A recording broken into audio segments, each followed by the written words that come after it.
열지 않도록 하겠습니다.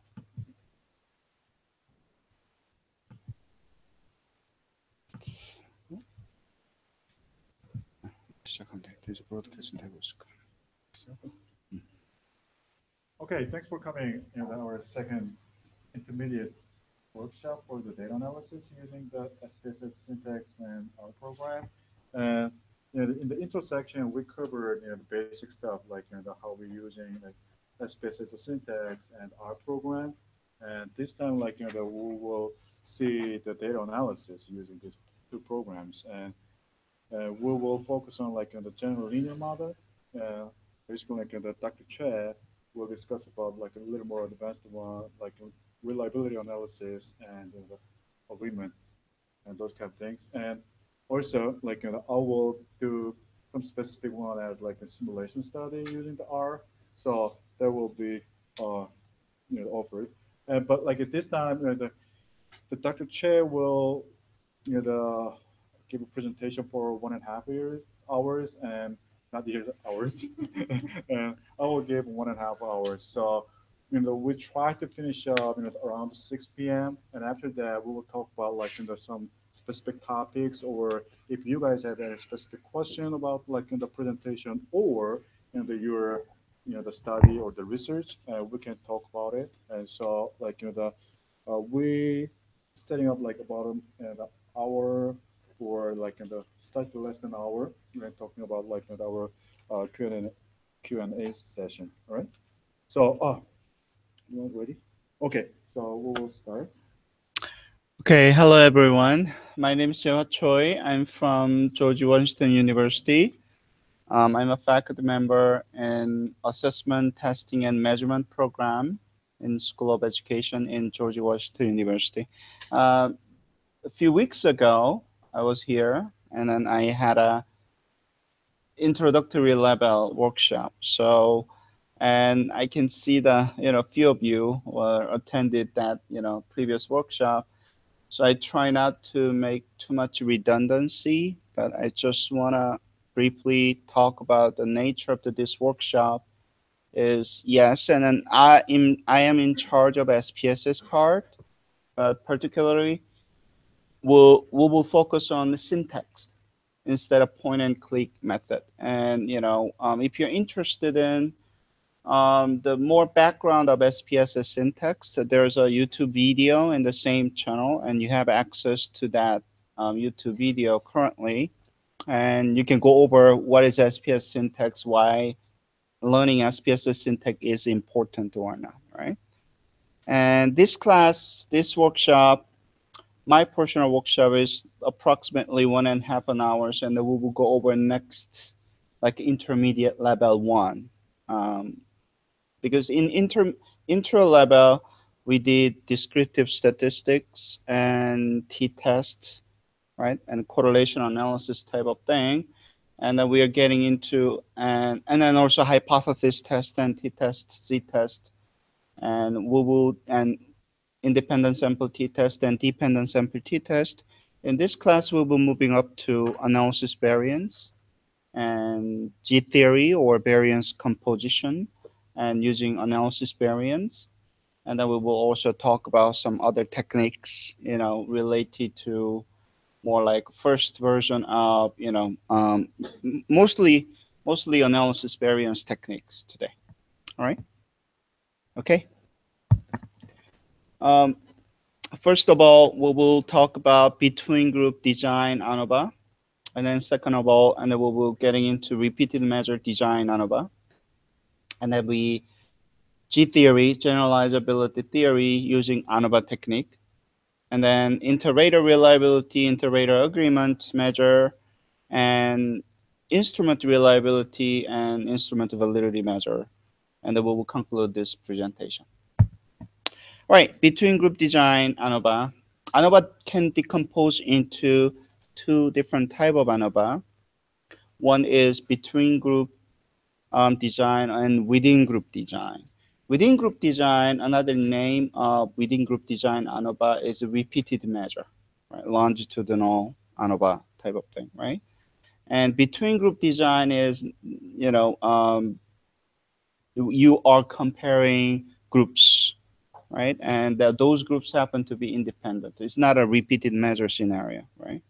This is exactly, I mean, you can easily understand this between group design and within group design as independent sample t-test and dependent sample t-test. Dependent sample t-test like pre-test, post-test, paired sample t-test, right? Analysis variance, difference between analysis variance and t-test is t-test is comparing average between two groups, right? Average between two groups.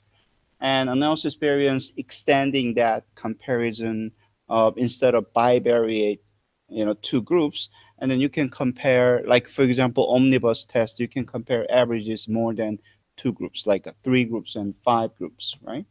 Where that groups are independent or not, and then we will talk about, we can decompose into between group design, within group design as a two different design.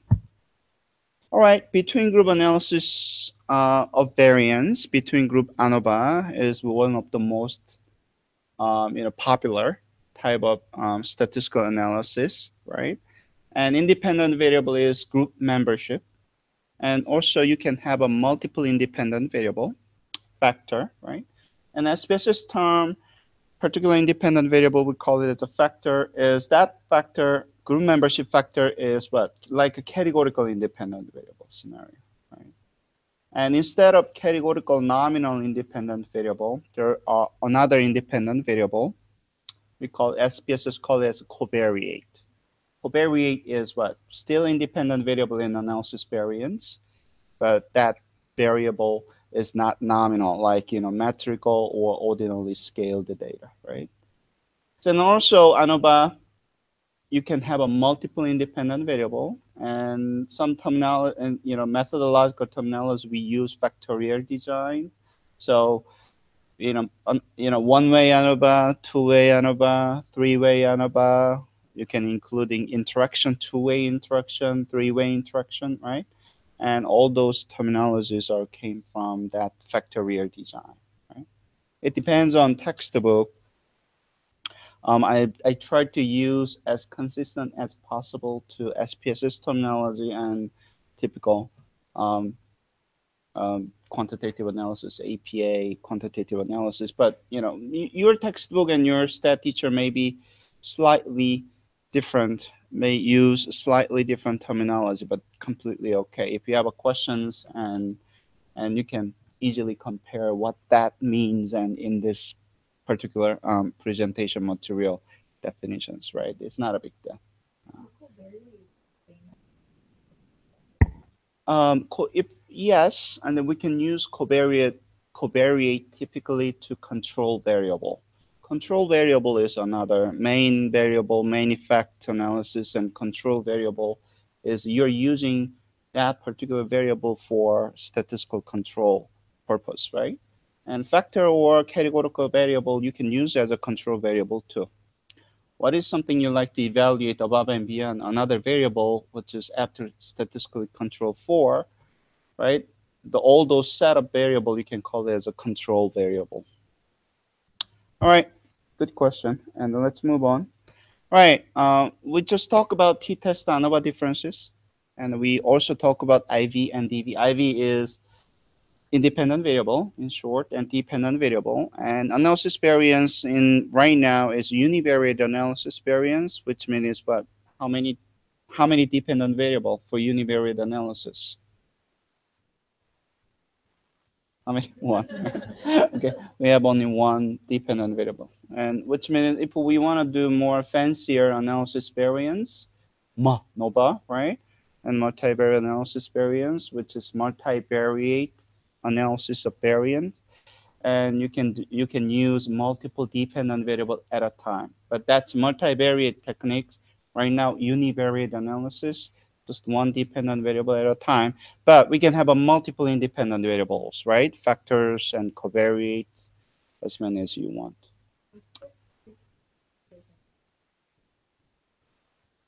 Yeah, it depends on research scenario, research design. If your research question is appropriate for MANOVA, and you can use it. But the thing is, I don't have time to go over MANOVA and ANOVA at this moment.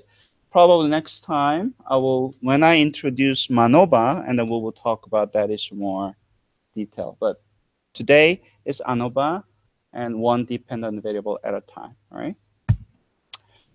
All right. Between group design, again, we can have a multiple independent variable, multiple factor, right? IV1, IV2, and one of the very popular reason why we are doing this multiple factor is number one, factorial design, we're able to do statistical control option. When you evaluate in IV1, basically you're statistically control for IV2 when we evaluating effect of IV1.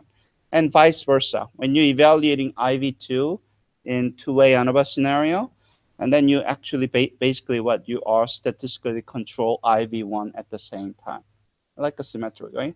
So it's statistical control option give you improve the statistical conclusion validity. It's a good thing, right? And that's a whole reason statistical control is one of the most important reason why we are doing this quantitative analysis.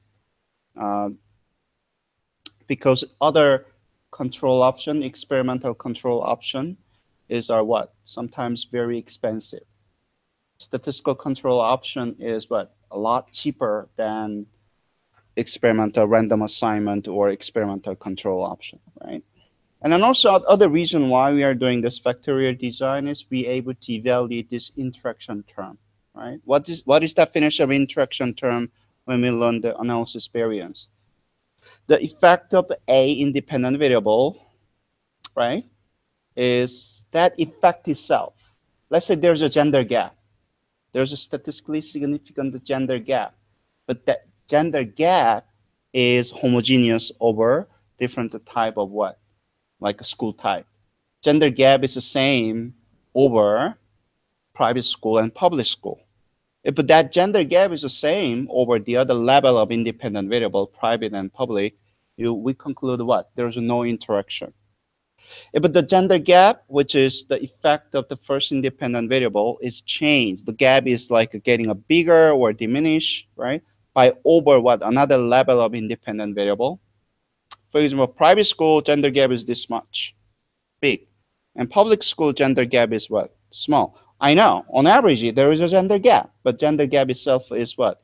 Differ over another level of independent variable. We call it as a what? Oh, there is an interaction going on between gender and school type for student achievement, right?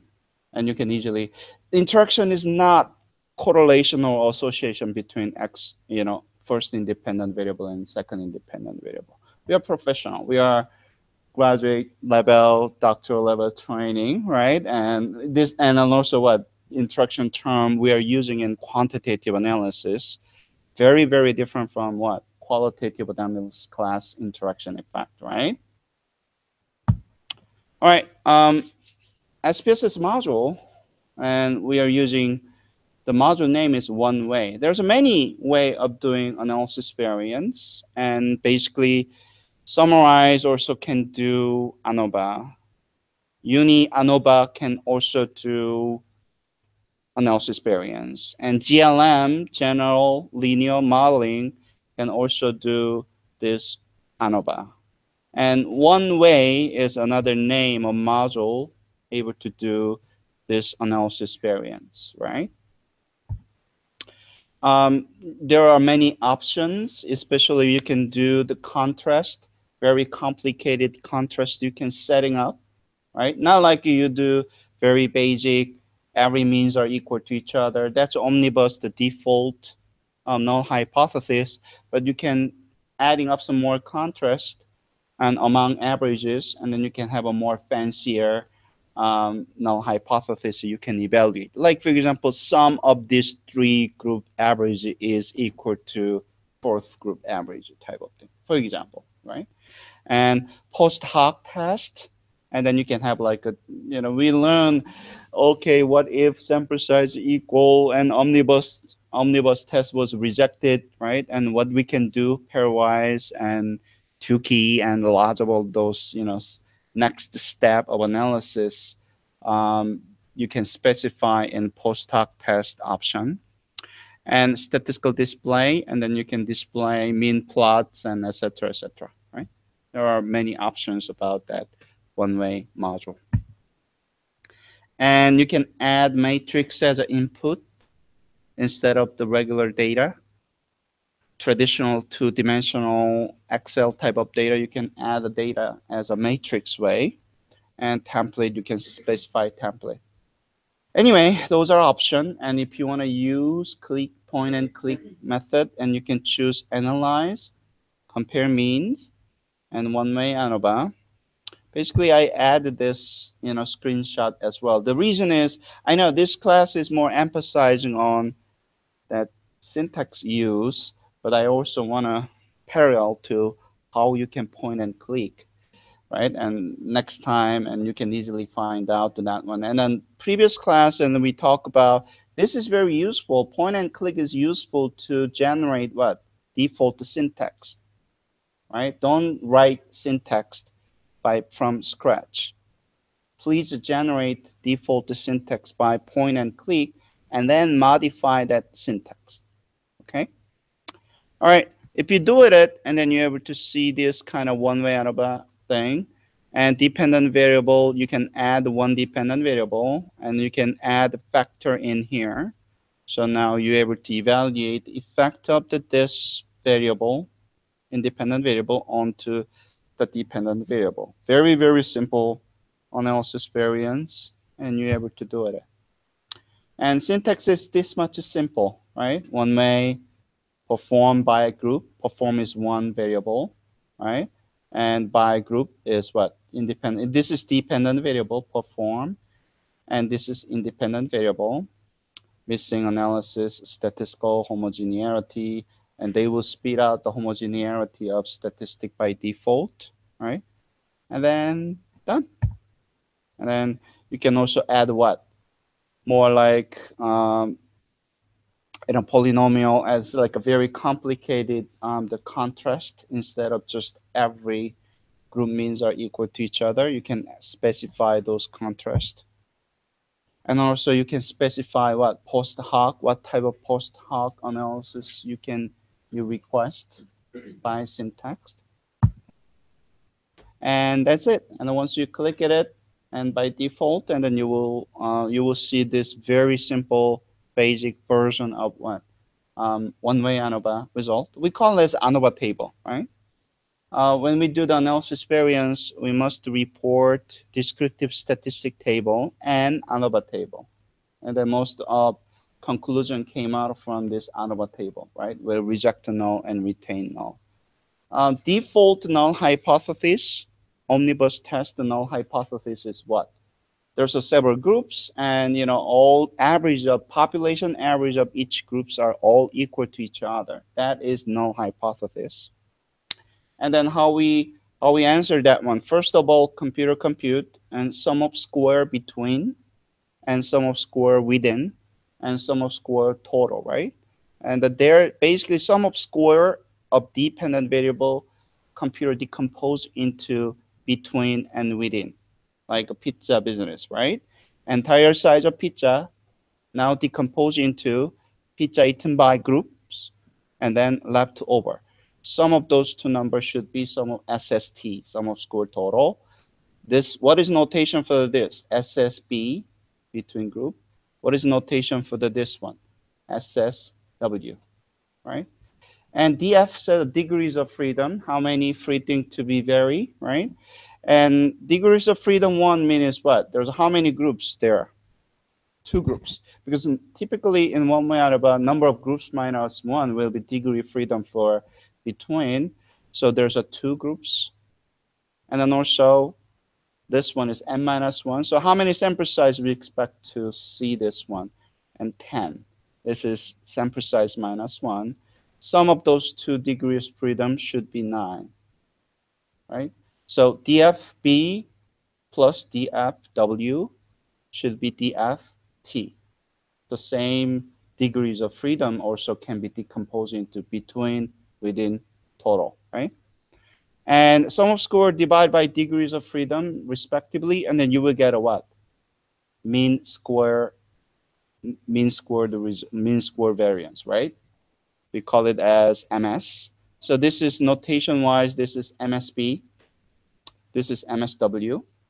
There's no MSG, right? And MSB, MSW, and ratio between this MSB over MSW was 0.262. Again, 1.6 divided by 6.1 is what? F. What is this F? What is full name of F?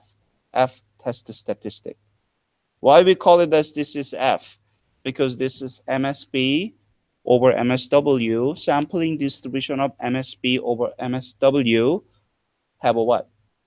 Sampling distribution of this test statistic is follows F distribution with these 2 degrees of freedom. That's the reason why we call it as F test.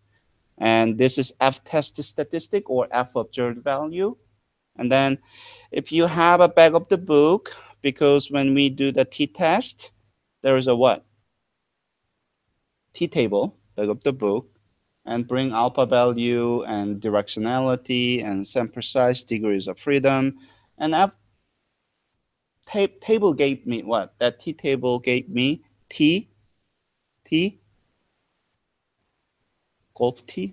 what t value they gave it to us? T critical values, right? And we can compute the data, we can compute T observed value test statistic. And based on the comparing that T test statistic and T critical value, and then we can conclude the reject null hypothesis and retain null hypothesis, right? I don't want to get in detail to the 2-directional, 1-directional, and given direction, observed value is greater than critical value, we will reject the null hypothesis, right?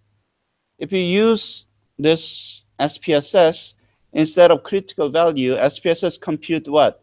P-value and sig value. Sig value is given right-hand side, the area of the sampling distribution above and beyond this F observed value. That's the definition of sig value, P-value. And in short, this is P-value is smaller than my alpha value, and then you will shoot just 50%. Right? You will if this p-value is smaller than our alpha value, we will reject the null hypothesis. If this is bigger than our alpha value, we will retain null hypothesis. Right? Nice review, right? The main reason why I review is we will repeat this Anova many times. I'm not gonna do it anymore in next part of slide, right? I know once upon a time, and we're learning it. I just give you a 5-minute review on how to read this Anova table. Very important. One more time. This Anova table is what APA requirement to publish any professional document. We draw conclusion based on this Anova table for any Anova related analysis. It's very important to fully understand this Anova table because you will report and you have to see someone else under analysis based on what? This Anova table, right? There's no, I cannot emphasize more than understanding, reasonably thorough understanding Anova table all the time. If you want to be a quantitative researcher, professional in doing a quantitative analysis, right? All right, there's another module as well, Anova module, right? And it's very similar. And one more time, and there's a, uni, Anova, GLM, summarize, and you can do all those type of what? Factorial design, especially what is factorial design? You can have a multiple independent variable. Sometimes you can have a fixed factor, mixed factor, covariate at the same time, separately, right? You can have a very fun, analysis variance analysis using this Anova module. Yeah, and let's try to read this syntax. Hey, computer, I like to do Anova. I like to use Anova. The variable I like to use is what? Press TG by the other variable. And typically the first variable is what? Dependent variable. I like to analyze this one as my dependent variable by this as an independent variable. And independent variable, there's a reason and gender and race, right? Okay, there are 3 independent variable. Like for example, race had a what? Value 1 and 2 included in race. If there's other value than 1 and 2, they will automatically ignore, right? And like you can specify that particular one in here. Like a reason, they will include like, state 1 to state 9. If you specify this one, and whatever they code is the first state to the 9th state, you're able to include it by this option. All right, maximum order as a 2. And how many, because think if you have a 3 factors, factor 1, factor 2, factor 3, you can have a what? Interaction between factor 1 and 2, 1 and 3, 2 and 3, and 1 to 3. If you specify as a max order as a 2, which means what? You are not doing 3-way interaction term. You only evaluate 3 2-way interaction term. 1, 2, 1, 3, 2, 3, right? And statistic, and then you're able to get those averages of each groups and each cell technically, and by specify this. Okay, menu, analyze, GLM, general linear model, univariate, and then you can see that this univariate analysis variance, we call it as a GLM, the component of GLM. That's the reason why, and this particular class is we mostly use these general linear modeling modules, and we are using this one, univariate GLM, general linear modeling approach, and same one dependent variable at a time, and then you can have a multiple factors. And what is factors in SPSS term? Categorical independent variables are what? Factors. That's SPSS terminology. And you can have what? Fixed factor and the random factor, right? What is fixed factor? What is random factors? What is example of fixed factors? Okay, eye contact. Whenever I have a questions and what is a good example of fixed factor? Like, boys and girl. I like a gender, right? Those label, boy, girl, is not randomly selected all possible type of gender categories, right? And another example of random factors is what? Like, for example, teachers. Even though you're working with what? 5 different teachers, maybe you can select those 5 teachers out of all possible teachers in that school district. Those 5 teachers are what? Representative teachers, because you assume those 5 teachers are randomly selected. So you're able to generalize that conclusion, not only limited to that 5 teachers, you're able to generalize to what? Entire teachers in that school district. It's like more sampling, because you assume those 5 teachers are random sampled from entire possible teachers, right? What is covariate? This is independent variable, but not categorical, which is what? Like, like metrical independent variable, we call this covariate. Yes, as we talked about before, typically we are using this covariate as what? Control variable in analysis variance. I understand, right? All right, if you have a weights and you can specify weights, and then that's too much technical details, and this is a syntax, and based on those thing. One more time, I like to use univariate analysis variance.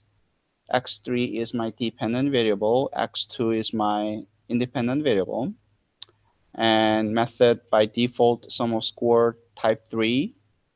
Intercept you include, and you can get rid of that intercept value as well. Alpha value default 5%, and design as by design as X2 as independent variable, right? Okay, and then yeah, you got it. This is more like a regression type of sum of square. You had intercept values, but thing is what? This is exactly same as, this is between, right? The 1.6 is MS sum of square between. 48 is what? Sum of square within. And also what? Corrected total is what? Sum of square total. Okay, so this is DFB, DFW, DFT. Same thing, 1.6, 6.1 is what? MSB, MSW. And ratio between two mean score variance, right? Mean score variance will 0.26 will be what? F observed value. How you interpret this F observed value 0.26? Approximately 20, between group variability is what? Like, quarter size of compared to within group variability. It's not a big deal. You need to have a bigger between group variability to reject the null hypothesis, right? So that concludes what? That results in very big p-value, sig value, way bigger than 0.05, 0.01, and 0.1 alpha value. So what's your conclusion, statistical conclusion based on this, even regardless that alpha value level, typical alpha value level, you will retaining null hypothesis. Good training. I mean, I know I'm from your stat teacher, not from me. Okay, repeated measure design. Between group design is what? All those groups are what? Independent groups. One more time. What is analysis variance? We are still comparing averages and means between groups, right? Independent variable is what? Group membership, right? But those groups are independent, like a boy group, girls group average, you're comparing it. Repeated measure design is what? Those groups are what? There are paired or pre-test, post-test scenario. So setup subject, right? And one group came from what? Pre-test. One set of data, one group data came from pre-test, and same cohort produce the second set of data, second groups, which is post-test data. So we treat them as what? Pre-test as one group, post as a second group, post as a third group. Still, we are comparing average among groups, but those data are what? Dependent to each other. Why? Because came from, they're related to each other. Sometimes there are wife, husband, son, daughter, right? Or sometimes there are those data points or came from same subject through repeated measure scenario, right? Okay, you can read that one. In repeated measure design, by default, time is independent variable. It's very, very important thing to know. By default, the time is independent variable. Because why? Time, measurement occasion generate what? Measurement occasion generate that group membership. Pre-test, post-test, post-post, post-post, post, post-post, post-post, right? So remember that time creates that independent variable, which is different group membership, right? So, and then you can add additional independent variable between group factors and covariate on the top of this, repeated measure scenario. Right? Again, within subject design, repeated measure analysis, typically it's the same idea. Between subject, between group, and within subject, between group, or within subject is, we are using those repeated measure analysis as very, very same level. Okay, analyze. How are we doing it? Analyze, GLM, still general linear modeling, and repeated measure option. And point and click, you can choose this one, repeated measure. Once you choose, right? And I just want to display, I have a, I displayed this data to understand what's going on that data and repeated measure. I treat those x1 as a pretest score, for example, and then also I choose x3 as a post-test score.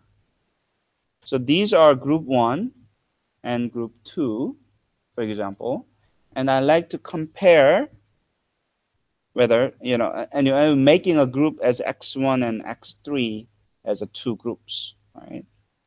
To do it, you need to create two slots to adding two variable into two labels. And basically you making that within subject factor, which is time, and then allocate number of labels, two label. If you have a pre-test, post-test, post-post, you need to set up the three labels. And then click add. And the next window, SPSS give you this empty two slots. And then you are matching X1 to the first slot, X3 as a second slot, and then you're able to see this kind of thing. So in English, this one, hey, SPSS, please create within subject factor, call it as a time, and with two groups. And I will add X1 into the first group of within subject factor and adding x3 into second group of within subject factor, and I click OK. Now SPSS understand, oh, which variable is of what level, which variable is not using it, which variable is what combining in the within subject factors, etc., etc. So this is syntax, but not actually matching with this. Yeah, but you can specify other piece of information if you wanna using syntax. You can do the you can specify a lot. You can specify more details of those within subject design. See, I just want to emphasize this. See, WS factor by this option, and you can easily specify which one go to where. If you want to do this job, if your model gets complicated, you may have a mistake. If you want to redo again, you have to specify everything again. But once you generate the default those syntax, as we talked about in previous class, and the previous class we know how to generate those default syntax by using point and click method, right? And then you can modify this one, and you can communicate this syntax to your colleague. You can replicate it, update it, right? And then this is this. Once you understand this basic structure of syntax, this is a lot easier than you have to specify every little detail in point and click method, right? And then you can adding more options and more options relatively easily, right? Cool. This is another thing, examples, right? And this is also another example. I don't want to go over all those example detail. I write down what is this particular model, functionality compared to previous one. You can go home and study, play around with those syntax. But anyway, we will get this result and repeated measure ANOVA. Statistical, there's two different statistical tests. You can go with multivariate way. Same statistical conclusion, and you can draw a hypothesis test in multivariate perspective. Because your independent variable, you can treat them as what? Whether those two, you can treat those dependent variable as you can treat those each like a pre-test, post-test, post-post as a what? Same dependent variable at the same time, right? And in that case, you have a multiple dependent variable. We call it as a multivariate approach. Univariate approach is very similar to what we did it, right? And then now we can do those sum of square, right? We only have a one independent variable, time. So all those things are what? Sum of square between, sum of square within, right? I mean, I just repeat, but what type of, sum of square, what type of analysis, univariate analysis approach. There's several different things, right? And sphericity assumed and not assumed. If we're not assumed, we can go with those below two options, three options, right? Sphericity is one of the particular assumption for the repeated measure ANOVA, right? Whether sphericity assumed or not, and then you can choose the other options. And in here, what? Whether all those conclusions or all those options produce same result. The reject null hypothesis. Yes, there's a times or what? Average over times is statistically significantly different from each other. Once again, what is default null hypothesis for the repeated measure ANOVA? Whether average over times are same or not, right? The null hypothesis is what? Population average for the all time points are same each other, right? All same. That's a null hypothesis. Right now, you rejected that null hypothesis. I know you can make it more complicated, adding another factors, right? And then above and beyond another interventions, and you can evaluate the intervention. You can add covariate above and beyond, personal background variable, whether still time is what statistically significant or not. And then you can add contrast like a linear trend. You can specify whether those averages are growing over this pattern or not. You can do more complicated specification and within analysis variance. But in the end, what? There's another fancy growth modeling, trend analysis and regressions, right? And mixture growth modeling, like Dr. Ryu is experts on it, right? And spending a lot of time on those repeated measure growth analysis within analysis variance is not so much recommended because there's a advanced technique already developed, software available. People just move on, right? And just checking basic stuff and repeated measure scenario check in analysis variance. And yeah, researcher recommend you to use the better method, right? Okay, any questions so far? Shall we move on? All right, let's move on to G theory. G theory is generalizability theory. I don't want to get into too much G theory, but I want to tell you G theory, we are using analysis variance technique. And G theory purposes, they try to decompose and try to understanding those variability, right? Source of variability, identify the source of variability of dependent variable. And also we like to estimate and proportion how much of the variability of dependent variable explained by my source, which is like independent variable. So methodologically, in the end, right, I know that where that G theory came from, the idea applications completely, very distinctive background, but statistically, it's analysis variance, right? So we are doing ANOVA for G theory, right? It's very especially applied setting. Maybe one students come to me, hey, Jewa, I don't understand the difference between G theory and analysis variance factorial design. And I would say, well, okay, it's the same thing in that level, right? But G theory, ground of G theory, why we are doing G theory is very different from analysis variance, statistical method. This is more had like a long history of why we are doing G theory. But again, if you are interested into G theory, it came from educational measurements and intelligence and general intelligence and, et cetera, right?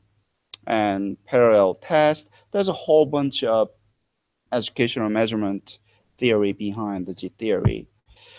But again, popular techniques to do to doing that G theory is what? Analysis variance in the end.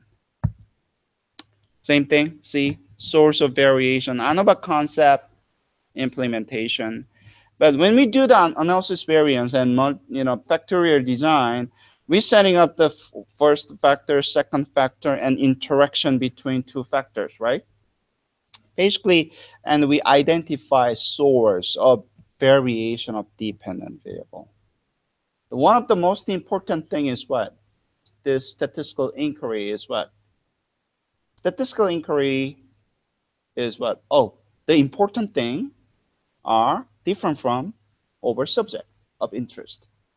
Because math score is very important, math ability is very important, but that math ability is the same for the entire group of subject, which is constant, and statistically very bad story. I mean, in policy is very good. Well, how come everybody had the same score? How come everybody failed? How come everybody perfect score? That's another rhetoric. But educational measurement statistically, it's constant. The dependent variable is constant. No variation at all, right? So we are not interested. If they're varying, what's next step? Why? Okay, what's the next step? Why they're varying? Why each individual had their different math ability. And then what? We try to bring possible source of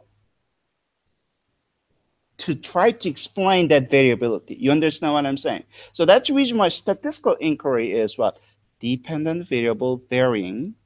And then we are quantifying that variability, sum of squares or variance of the dependent variable.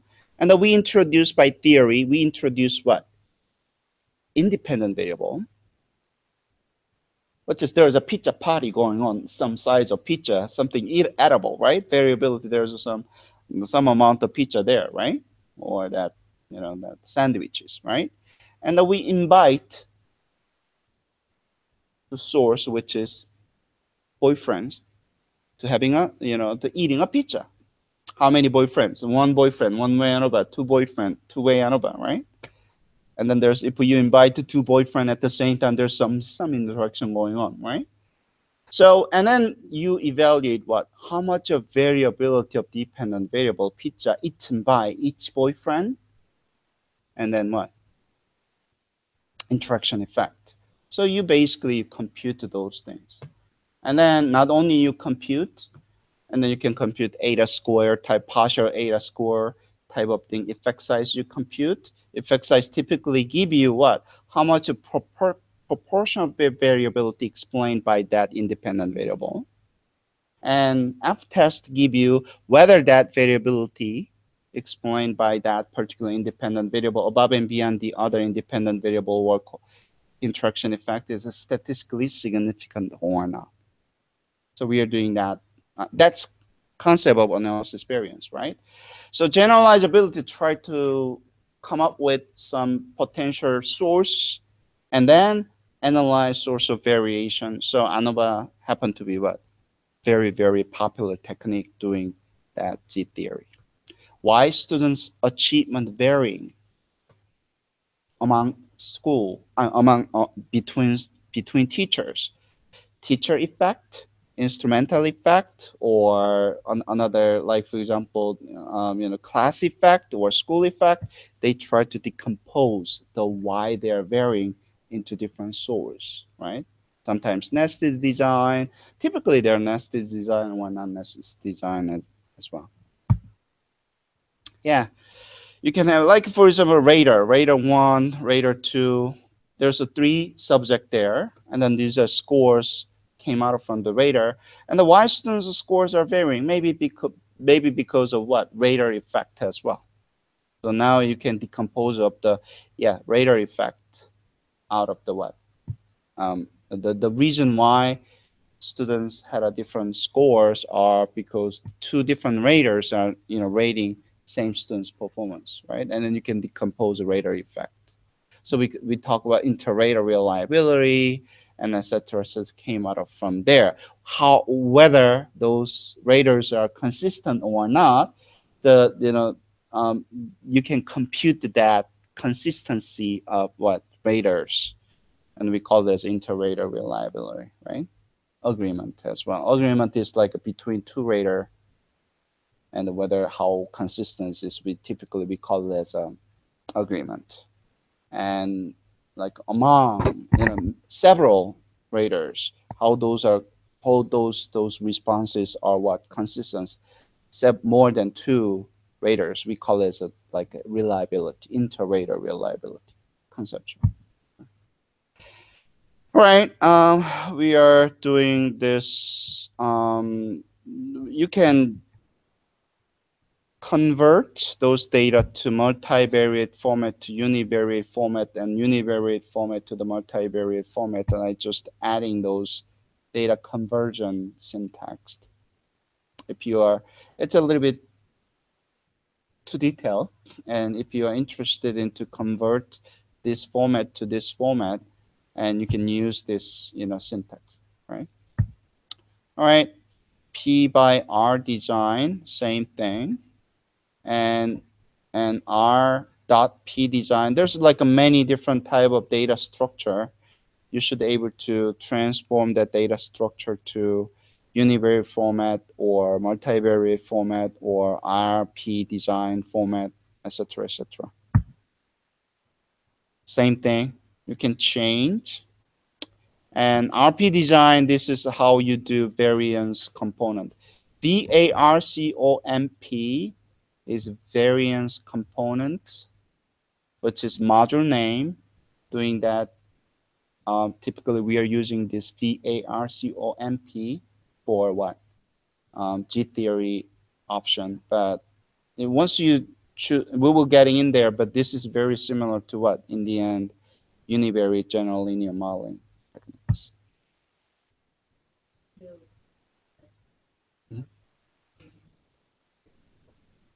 Multivariate format is what? You have a rater one, you treat the rater, each rater as a one column. Multivariate format is each rater had a rater 1, rater 2, rater 3, rater 4. So each column had each representing each rater. Univariate format is what? You coded rater ID as the one column and score as what? Another column. So like one column contains everybody's score, and you need to have an additional column to rater ID. Like a Jehwa, right? And Jihun, right? And these are all names of each rater, teachers. Teacher 1, teacher 2, teacher 3, teacher 4, and then whatever the students nested within teacher, so you can code it in this way. But univariate format is what? All student scores, and then we write down each row, write down in teacher name in here, or coding teacher in this one column entirely, right? So when we're running various component analysis, we have to convert. Yeah. And that's a convenient to doing it. The reason is when we do the Anova, we are typically using this way of data set to running Anova, right? One variable contains group membership, and the other variable is dependent variable. So univariate format. Once you have a univariate format, that's fine. But most of case, not a lot of open case, we have this type of multivariate looks like data set, like a school class 1, class 2, class 3, class 4, right? So once we got that one, and then because the one students belong to this class and the other class, rated by two teachers, two raters, and the second students, rated by third rater and fourth raters, right? Sometimes we had we coded our data set like this. We have to change those structure. Dr. Yu is not permissible to ask a question. So it's only students can. Oh, I don't know what that, yeah, okay. Anyway. Yeah. Good question. Anyway, now we have a person with rater and also items. Like this is the situation. Okay, Jehua, had a what? How many item has like a 2 items test, and every item right now rated by 2 different rater, right? The set of items was graded by 2 different raters, like evaluation study, right? Each things will be evaluated by 2 different rater, but 2 different rater evaluating each component of assessment, like 2 different items, right? So P times R times I design, right?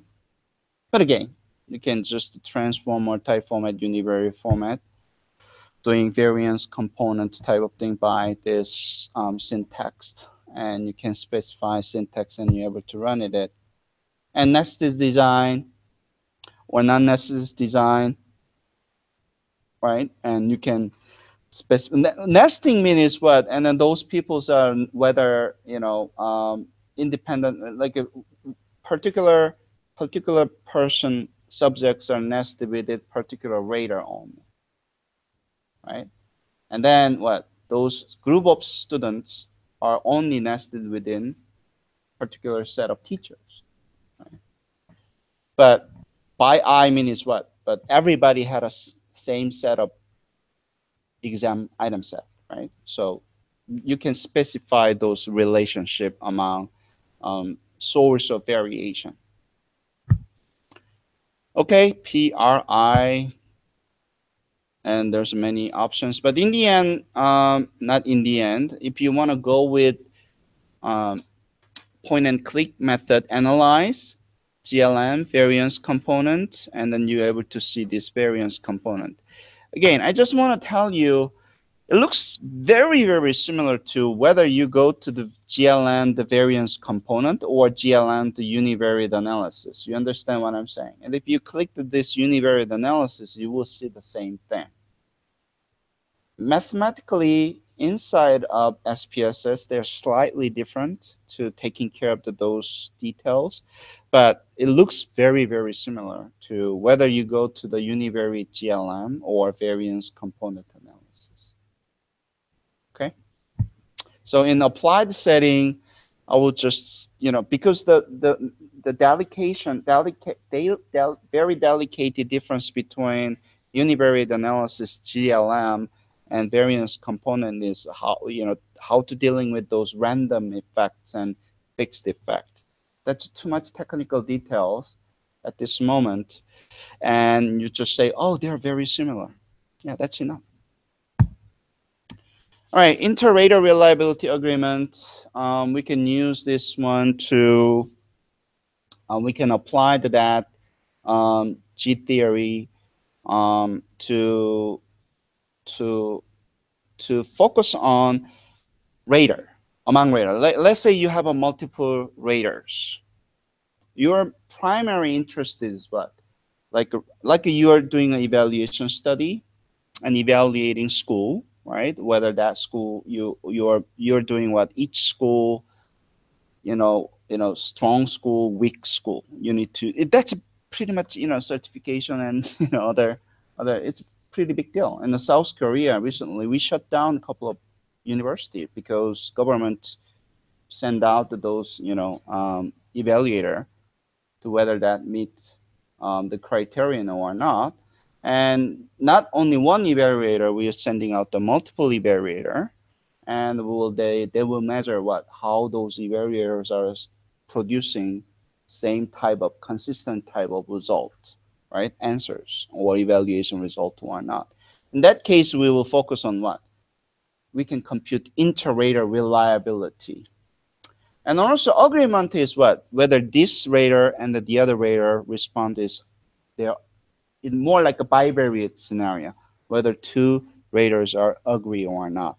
And rater 1, rater 2, rater 1, and rater 3, 2, 3, etc., etc. Right? Go agreement level among like pairwise raters, right?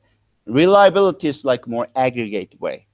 All those 5 raters are consistently providing evaluation result to one, right? That's concept. I mean, easy introduction to concept, right? Again, bivariate, Mostly we're using this rater, or pairwise raters are how they are agree or not. We use the terminology inter-rater agreement and overall consistency, and we call it as inter-rater reliability. We are not talking about that the evaluator or raters are how reliable. That's actually, we talk about what? Whether those responses and result are consistent or not. So we call it as what? Internal consistency measure reliability, right? Again, you can read it. And this is came from Hancock and Mueller, that book chapter. I introduced definitions, right? Coefficient of reliability as a more like a continuous score. And then also agreement is like more rating categorical case. We call it as agreement, right? And inter-rater reliability, how we get that inter-rater reliability, there's a several way of the getting inter-rater reliability, which is, raters are how much, what is portion of, yeah, um, raters among raters contribute to variation of dependent variable. We call it as intraclass correlation coefficients, ICC. And then we will talk about that technical details. Again, one more time. If your dependent variable is more like a continuous metrical, and then the terminology is what? The reliability coefficient. If your dependent variable is fail, pass, right? And categorical, in the end, our outcome is categorical. We call it as a more like agreement index, okay? And then also one more time, what's another dimension we need to talk about? Are you talking about between two pairwise or overall entire raters, right? And so those two concepts are also important, right? Analyze descriptive statistic and crosstab analysis. All of a sudden, we need to getting back to descriptive statistics, right? And I really, really like this crosstab analysis, but I don't like that why SPSS hide this crosstab analysis within descriptive statistics, right? But I have to, people need to looking for that crosstab analysis within this descriptive statistic options is very, very popular, especially if you're interested in those, pairwise relationship. See, rater 1, rater 2, and you can adding like another rater in here, rater 2, 3, rater 3, 3 in here. So right now we are interested in there. We assume there's two rater, how those two raters are related to each other, right? And then kappa is what? One of the most popular inter-rater the right now agreement, just this, because this is categorical inter-rater agreement measure, right? And you can just using help to what are other options, right? Anyway, kappa is the measure, is the one of the most popular inter-rater agreement measure, because to nominal scale, right? And you can compute. In syntax, you can easily get that kappa measure like this. Rater 1 and rater 2 kappa. That's it. And then they will compute that kappa value, and even they give you what? Approximate p-value. There's no exact p-value. They just numerically approximate that p-value for this kappa. And obviously this gets bigger and more stronger inter-rater reliability, right? Agreement for now. And this is happen to be not statistically significant out of this result. There's two rater, they're not statistically significantly agree. How about that, right? And inter-rater reliability is not statistically significant. Agreement is not statistically significant. The value itself is what? 0.143. Question? So the reliability is significant, meaning that raters are not agreeing. Right now, the dependent variable and outcome variable is 0, 1, yes or no, right? Pass, fail. For example, this rater said pass, fail. The other rater had the same subject, pass, fail. They evaluated that way. But that's not consistent because inter-rater reliability is not statistically significant. I mean, I'm sorry, it's not statistically significantly, different from 0. So Yeah. because it's not significant, they are both reliable in the sense that we can assume that set X or we set Y, that their evaluations are actually similar, or is it the opposite? Very good question. So I will make it clear. The level is 0.14, right? Like a 14%. They agree. That's the first thing we are reported that one. This is not statistically significantly different from 0. What you mean is what? They're not agree each other. Because 0 agreement means what? They are not agreeing. Are you with me? Because this value is not statistically significantly different from 0. That's how we conclude on that statistically significant. Which means what? Yeah, they're agree like a 14%-ish, but nearly not different from, statistically not significantly different from 0. 0 agreement is what? They are not agreeing. So I will conclude it as what? They are not significantly agreeing.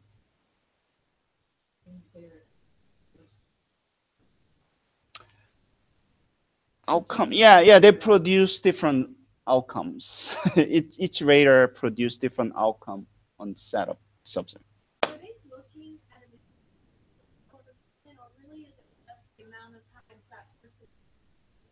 So it's not necessarily like if I'm judging and I give a 1 and grade somebody else and flip it, the numbers would be the same, so it would be consistent based on this analysis. I mean, this value aggregated over subjects. Like there's like a 20 subjects there. There's only, and then like 50 subjects. There's 2 teachers, right? And what you're describing is there's 2 rater to doing it. What? Jaehwa, Jihun, another one, another one, another one. And we focus on what 2 raters are, whether consistently produce the same set of subject or not. If this is what? Statistically less than 0.05, and then we conclude what? Whatever that value is statistically significantly different from 0, which is they have a what? Reasonably agreeing. You understand what I'm saying? In the amount of passes failed, but not necessarily per person. Is it comprehensive? I don't understand per person issue. Yeah. So I give one school and someone gives them a fail, and then in the next school we're also opposite. But if you look at the total amount of passes I gave, no, this is the focus of in this analysis, not individual level. We are using individual level data set, but we focus it. This focus is what? Whether raters are agreeing or not. So whether it's the raters, like a relationship among raters, that's the main focus. It's not like a Jaehwa score is reliable or not from raters. Maybe we'll talk about that more details. Maybe I've not fully understand your questions, but again, the measure of this one is what? Among rater, inter-rater reliability and agreement. If data with the raters are produced as categorical, and then we call it as inter-rater agreement measure. The data is continuous, we call this inter-rater reliability. And if we have a multiple raters or only 2 raters, and then that's another conceptual scenario.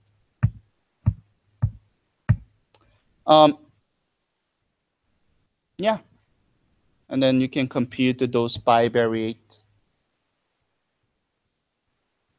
two rater, right? Relationship, inter-rater bivariate agreement using those kappa value. Kappa value, one more time, it's not like overall raters agreement. This is only focused on what? Each rater 1 and rater 2. You can specify this one to, you can throw many rater in here, like a rater 1, 2, 1, 3, 1, 4. If you have a multiple raters, more than 2 rater, and then you can have a like a matrix format. You can get rater 1 and 2, rater 1 and 3, rater 2 and 3, kappa value you can evaluate. And then you can understand what particular raters are very, very not consistent, right? And next question is what? Oh, Chehua, no, I'm not just, I don't want, it's a kappa is great, bivariate relation is great, but I'm also interested in what? Overall raters, reliability, consistency, not just particular one pair, like a set of raters, right? In that case, we need to introduce we need to introduce the reliability measure, and then reliability measure, and we can do ICC sub comments, and name of ICC is what? Intraclass correlation coefficient. Using this intraclass correlation coefficient, we able to compute those overall raters effect. How much of the, how much of variation generated by raters, right? And then we can compute that one as a proportion, like a 5% and 20%, that kind of thing, right? And among raters, right? Among rater variation, right? Okay, and we are using, one way. You can use one way and random and effect model and fixed effect model, and we can specify those things. And yeah, consistency can define as absolute value. Yeah, one more time. Reliability. Let's talk about this. To get those inter-rater reliability, this inter-rater reliability is what? For overall, raters. And that in this situation, we have 7 judges. Variables, right? Each rater or judge produce difference, and their own rating score, right? And we want to know any what is variation, source of variation of dependent variable among raters, right? If the source of variations generated by between judges is big, inter-rater reliability is high or small. They're more consistent or not consistent. If there's many variation among judge 1 and judge 2, and they're consistent or not consistent.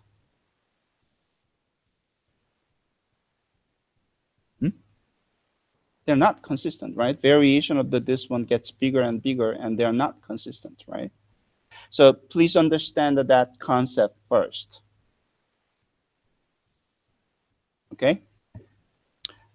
And then the model subcomment and ICC, and you can do the alpha value, model alpha value, and that they compute the popular Cronbach Alpha. Cronbach Alpha is what? Another, to compute what? Internal consistency measure. So this Cronbach Alpha value gets bigger and gets bigger. Like, for example, the magic number 0.3, there are pretty what? Internally consistent result, right? So this number gets bigger and gets bigger. We conclude what? They are consistent. But variation source among judges gets bigger and bigger, and we call it as what? In terms of at least trend, that they are not consistent. I know it's a contradictory. One more time. Cronbach alpha value gets bigger and bigger and highly internally consistent. Cronbach alpha value is a 0 to 1. 1 is what? Perfectly internally consistent. And 0 is what? Completely not consistent at all, right? But ICC value, when you interpret, like how much of variation of the dependent score value due to, in terms of proportion, due to among rater, right? And like a 5% is what? 5% of variations came out from between rater, right? 10% is a lot, right? 20% a lot. So too many variation between those judges, right? So interpretation ICC value, alpha values are different. But both of them tell you some idea of what? Interrater reliability concept. You understand what I'm saying?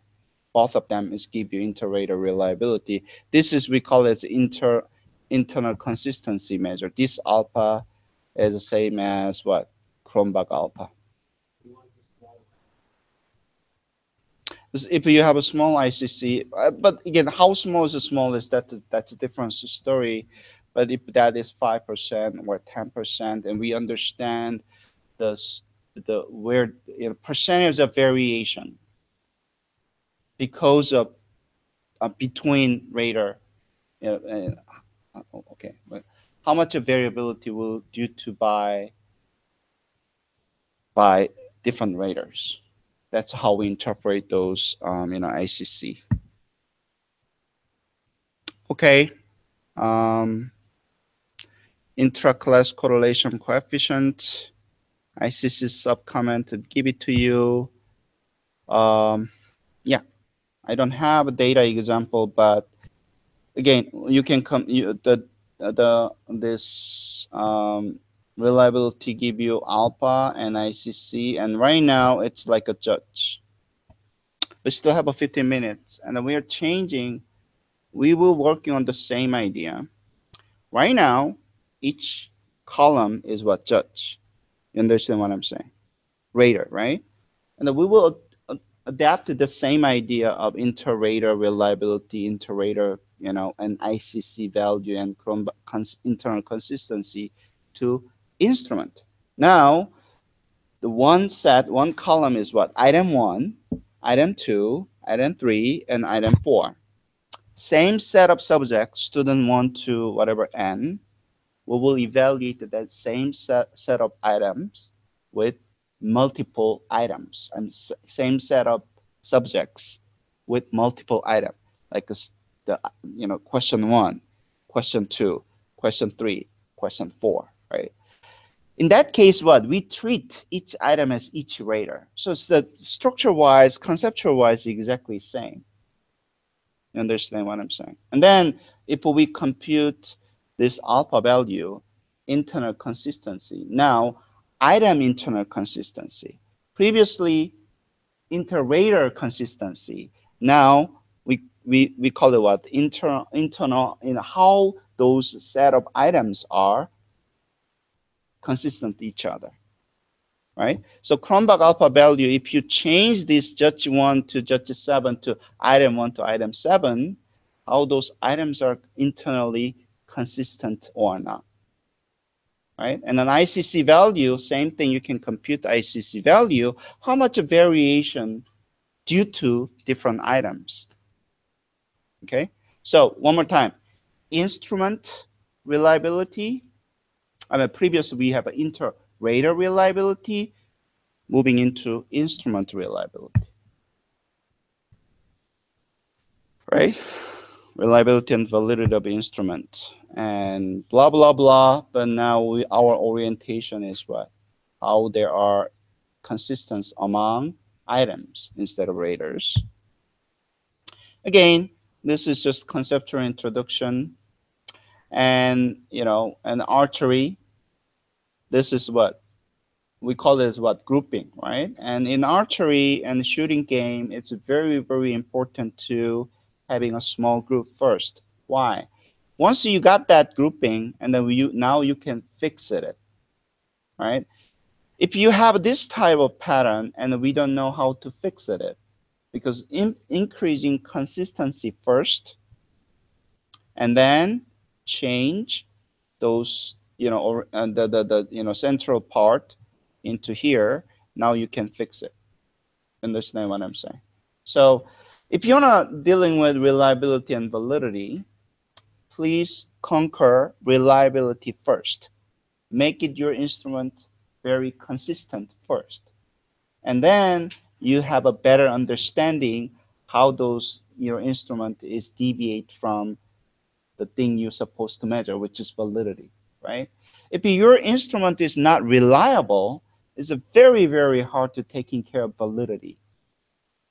Okay, so that's the reason why reliability not guarantee validity. Internal consistency doesn't guarantee any validity, but to understand, to improve our validity of instrument, to maintain reasonable level of internal consistency, which is reliability, is important. That's more like a prerequisite to improve our instrument. That's the reason people recommend to checking internal validity. But don't conclude high internal reliability is what? High quality or overall that's good. This is the example. You might have a what? Very, very consistent instrument, but very, very wrong instrument. I ask you to measure tiger, but you consistently measure elephant. Oh, this is big wild animal. Yeah, but you measure elephant, right? I'm asking you to, elephant, tigers, they're very similar. It's a big animal, right? Wild animal, right? And it's not a pet, right? And I agree, they're very similar, but but once we identify what they are measuring at consistently, and then we can fix it, and then we can we can fix from elephant to tiger, right? Again, reliability in instrument, we call it as a consistency measure and repeatability concept. It's you have to remember, and it's a reliability is like a consistency and repeatability. Don't forget, reliability is not like holy grail of your instrument. Reliability is just one part. A very important characteristic, but it's not like different from overall quality or validity, right? Validity requires reliability. That's what I like to emphasize, right? It's practically it's very important to evaluate reliability first to understand, to fix validity later. All right, multiple items case, addictive scale. Multiple item, you have a multiple items, and in the end, we developing scale final scores. This is what we are looking for, right? And I mean the scale is what eventually you like to come up with and decompose into multiple sub items, and how you come up with those item score to the scale items, we add them up. Some weighted average or simple average. This is a structure of what our reliability analysis concept based on classical test theory. If you introduce latent variable like a factors, right? And then there are different presentation, the different concept, right? And right now this is, we call it as what? Multiple item, fine. Whether you go to the item response theory or model measurement theory or classical test theory, both of them had a what? Multiple item, multiple indicator, or multiple item. But the most important difference between factor model and this type of classical test theory model is what? In here, you add them up, whether you weighted average or not. In item response theory is what? How we treat those items. Indicator of latent variable factors. We treat them as the arrow sign is the other way around. Those item scores came from and sourced from what? Latent trait factors, right? So orientation is very different from traditional classical test theory concept and model measurement theory concept, right? Anyway, right now, our reliability analysis based on this addictive scale, some scores, weighted average or average score or total score business, right? Analyze, scale, reliability analysis, and by button click, analyze, scale, reliability analysis. And it's very, SPSS did a great job and make your life very easy how to compute this internal consistency reliability by dumping out any item, every item you like to evaluate, and then they will compute alpha is Cronbach Alpha value. They compute Cronbach Alpha value for you. One more time, what is Cronbach Alpha? How those items are consistent. This is exactly same as concept of what? How those raters, if you have a multiple raters, how raters are consistently, overall consistency of respond. And then right now, instead of rater, we are using items. So whether items are consistent or not, internally consistent or not. And there's a several other model than alpha, but one of the most important thing is alpha value. And click statistics in here, and then you can compute inter-item correlation, and also you can compute item scale is what? Total score, and scale if item deleted is another another measure, right? And then the reason why I emphasize this scale item deleted need to be checked is what? They will compute internal consistency if you delete that items, which means what? The internal consistency measure, Cronbach alpha value, is like 20 items, right? One of items is very, very tomboy. It's overall performance. If you delete one particular items, maybe overall the other 19 item, Cronbach alpha value can be improved. If your goal is what? Maximizing internal consistency, and computer do it that tedious job, well, compute Cronbach alpha if this item deleted, computer Cronbach alpha if second item deleted, and then they will recommend you to what is, the items, what item should be deleted to maximizing the Cronbach alpha value for you, right? And it's very, very useful techniques to, especially you like to revise and select and delete items out of those set of item. And yeah, you have a sub comments, and in syntax is very easy. Item A to item J, model alpha, and statistic, and then they can compute all those statistics, right?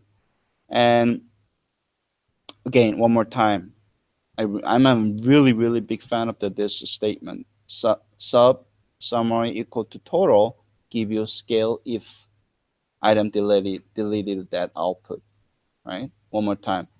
This statement give you scale if item deleted. In other words, what? Cronbach alpha if deleted. They will compute that, every Cronbach alpha in that particular item deleted scenario. Yeah, like for example, this is the statistic Cronbach alpha overall, 0.717. So 71, it's not bad, not that bad, right? It's not as strong, but it's okay. From internal consistency is what? 0.71 overall your instrument. But thing is what? They will compute Cronbach alpha like this. So let's say, item H, Cronbach alpha is 0.727, right? And default was what? And every item's what? Cronbach alpha is 0.717.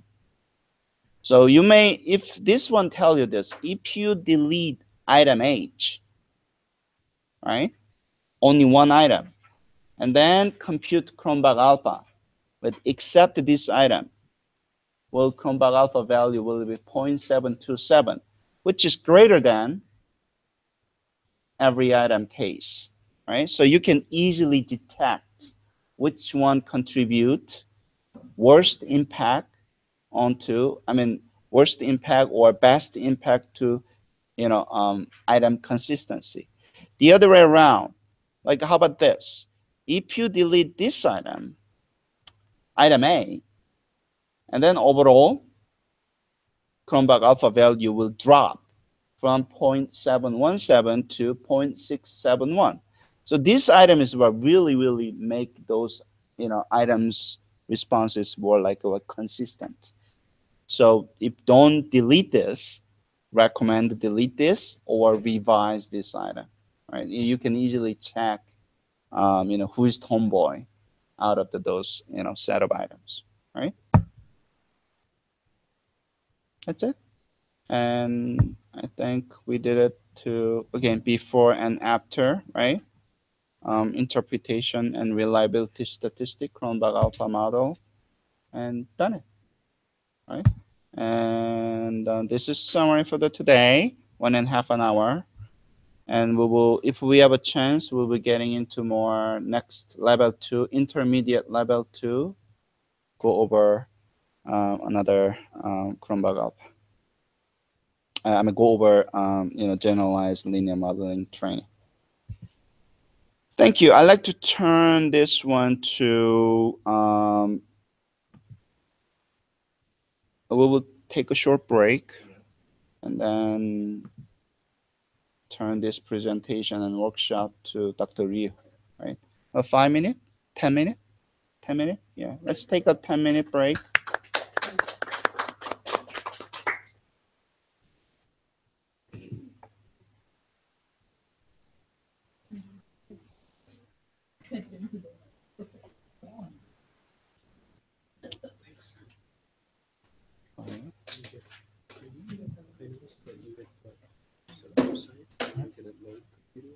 Yeah, yeah. Yes, and then this video will, right now I think this is live, currently live too. And then this YouTube currently is on the line. Oh, okay. So that's on your YouTube channel? Yeah, yeah. Okay. And where do you have the slides? Do you have a hard copy? Soft copy of the slides? Email to Dr. Liu, and then Dr. Liu give you PDF version of yeah, slide. Perfect. Yeah. And is this the first session? The one before? I did it. You did one already? Yeah. First session. First session, the video is available in the YouTube channel too. If you email to Dr. Liu, Dr. Liu sent you the channel address as well. Oh, perfect. Okay. Great. Well, thank you.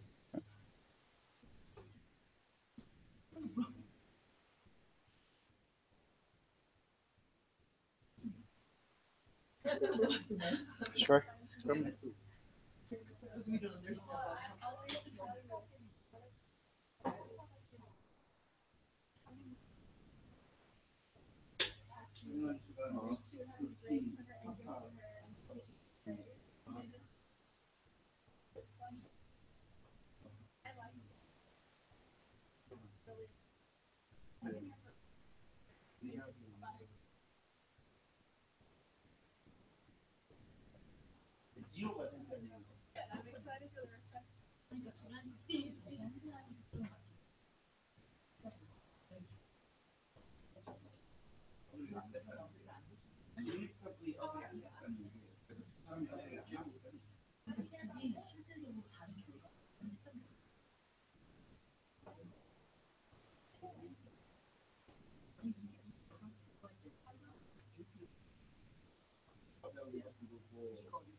근데 지금 적으니까 카포가 아니라 사실 이것만 0.7 이상이가 아니라는 거고.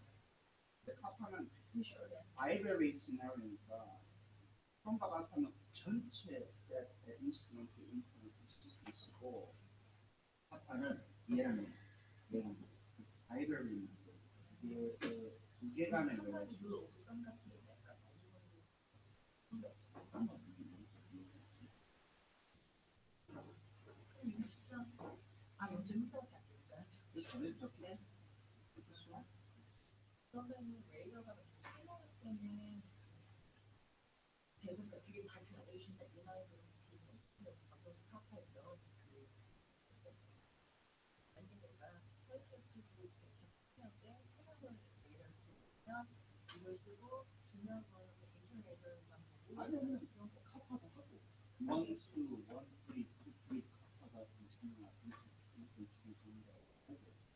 그다음에 인트로레이터 reliability 컴박 알파 여러 개로 종합적으로. 왜냐면 어떤 사람은 W를 안 한다라는 게 되게 중요하거든요. 얘랑 진짜 항상 얘랑 문제가 있는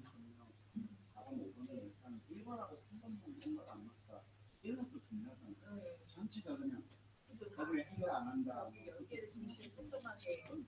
그래서 우리 보통 보면 아이콘 같은 경우는 아이템 프로레이션 1번하고 3번하고 있거든요. 프로레이션 약간 1번하고 3번하고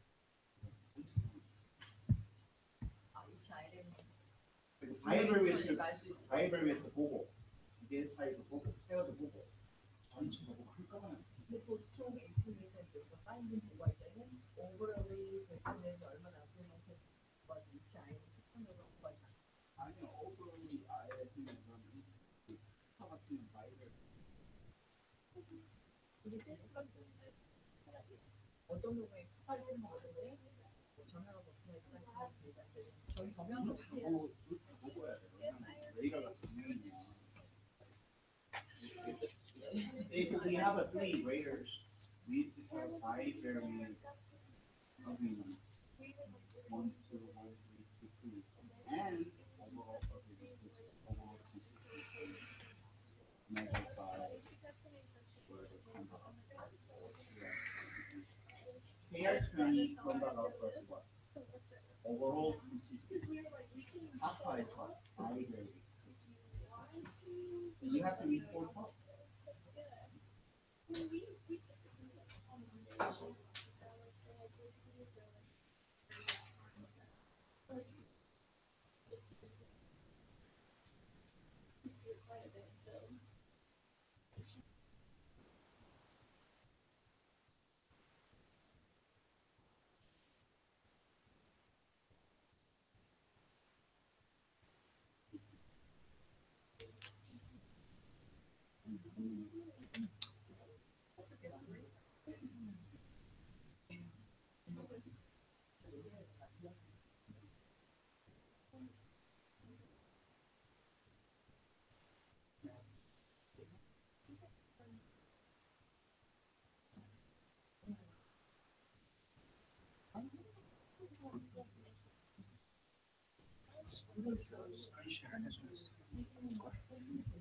이거 잘못했나 보다. It's live right now. Yep. Share. Okay.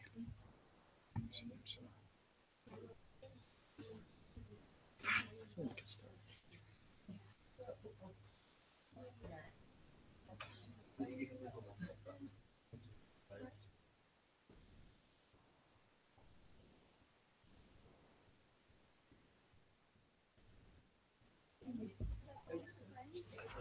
Okay.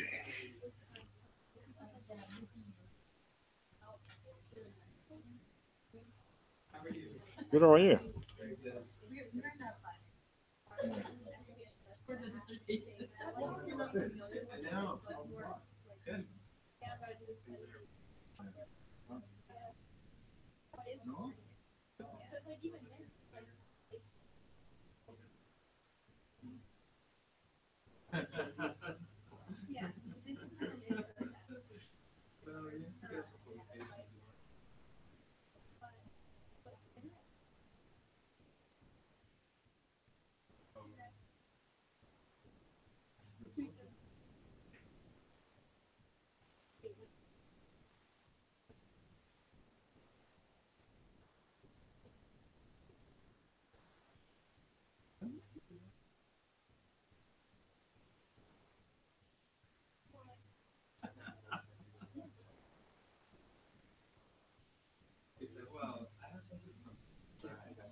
These types of things like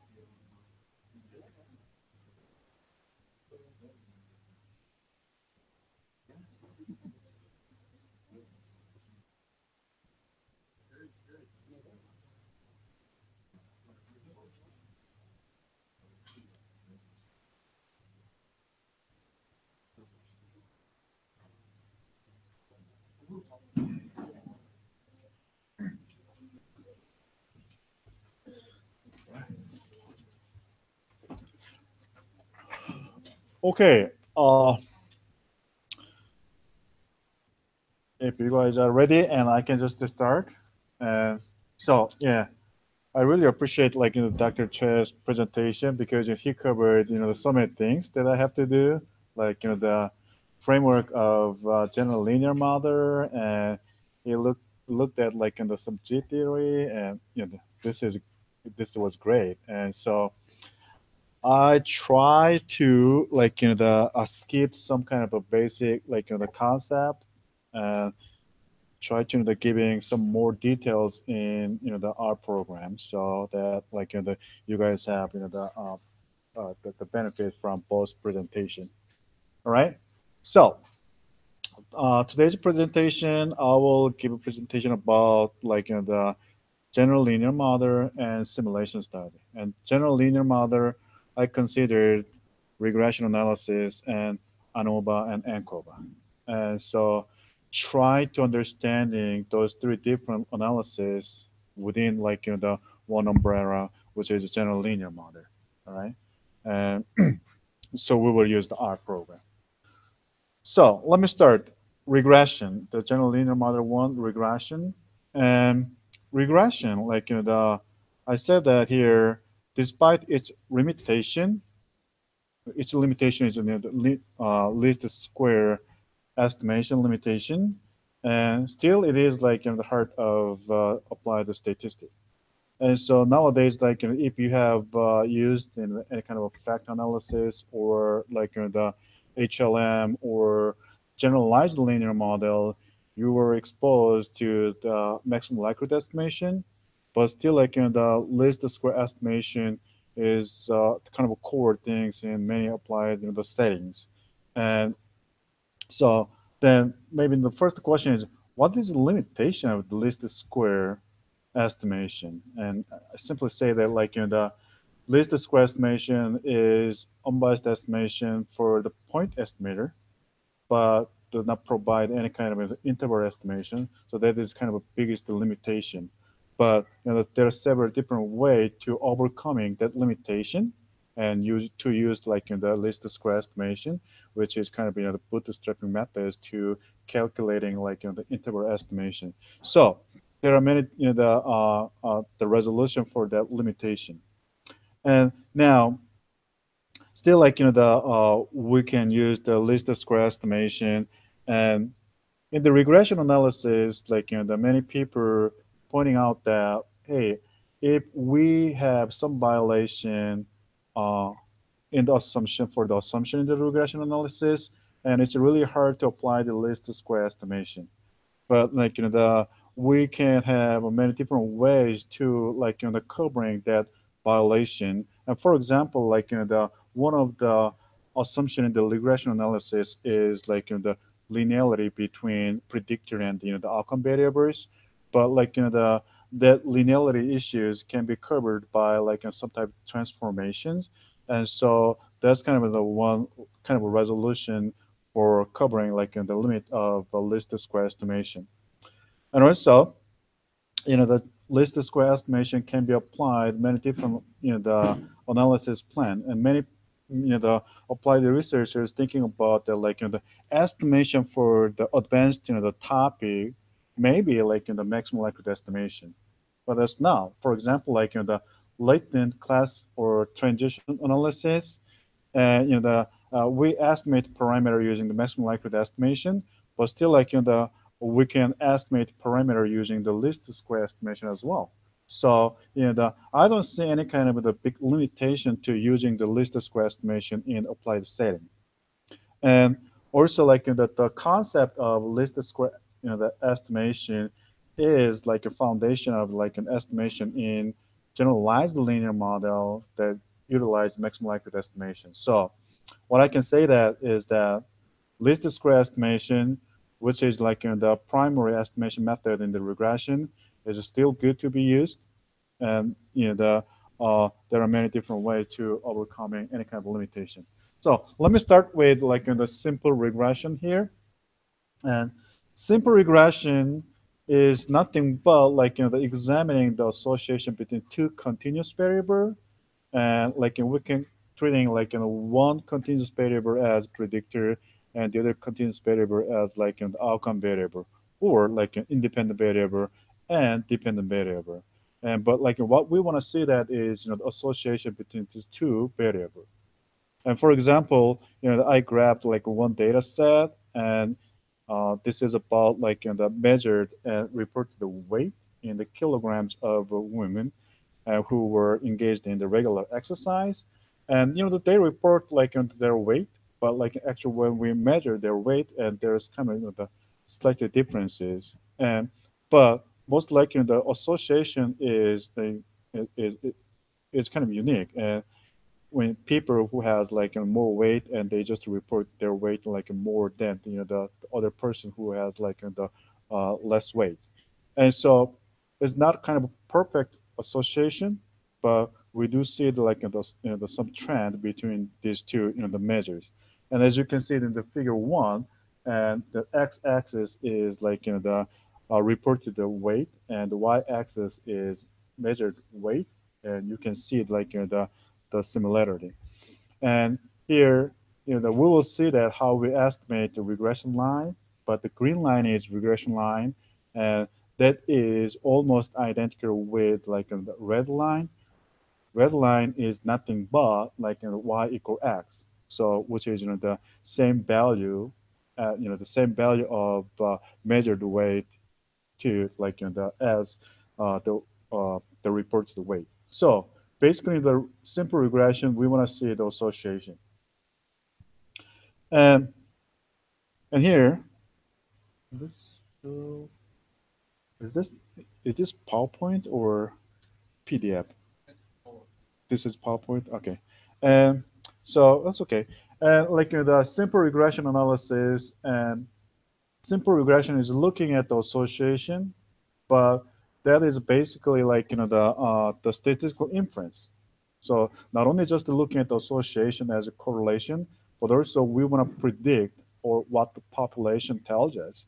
And to predict something about the population, to making the statistical inferences, and the analysis required the several assumptions. And the simple regression, we have four. And the homogeneity of variances, and linearity, and what is that? Or other things, normality, and independencies. I just listed the four of them, but basically, like those assumptions should be satisfied to draw any kind of the statistical inference about this in the simple regression.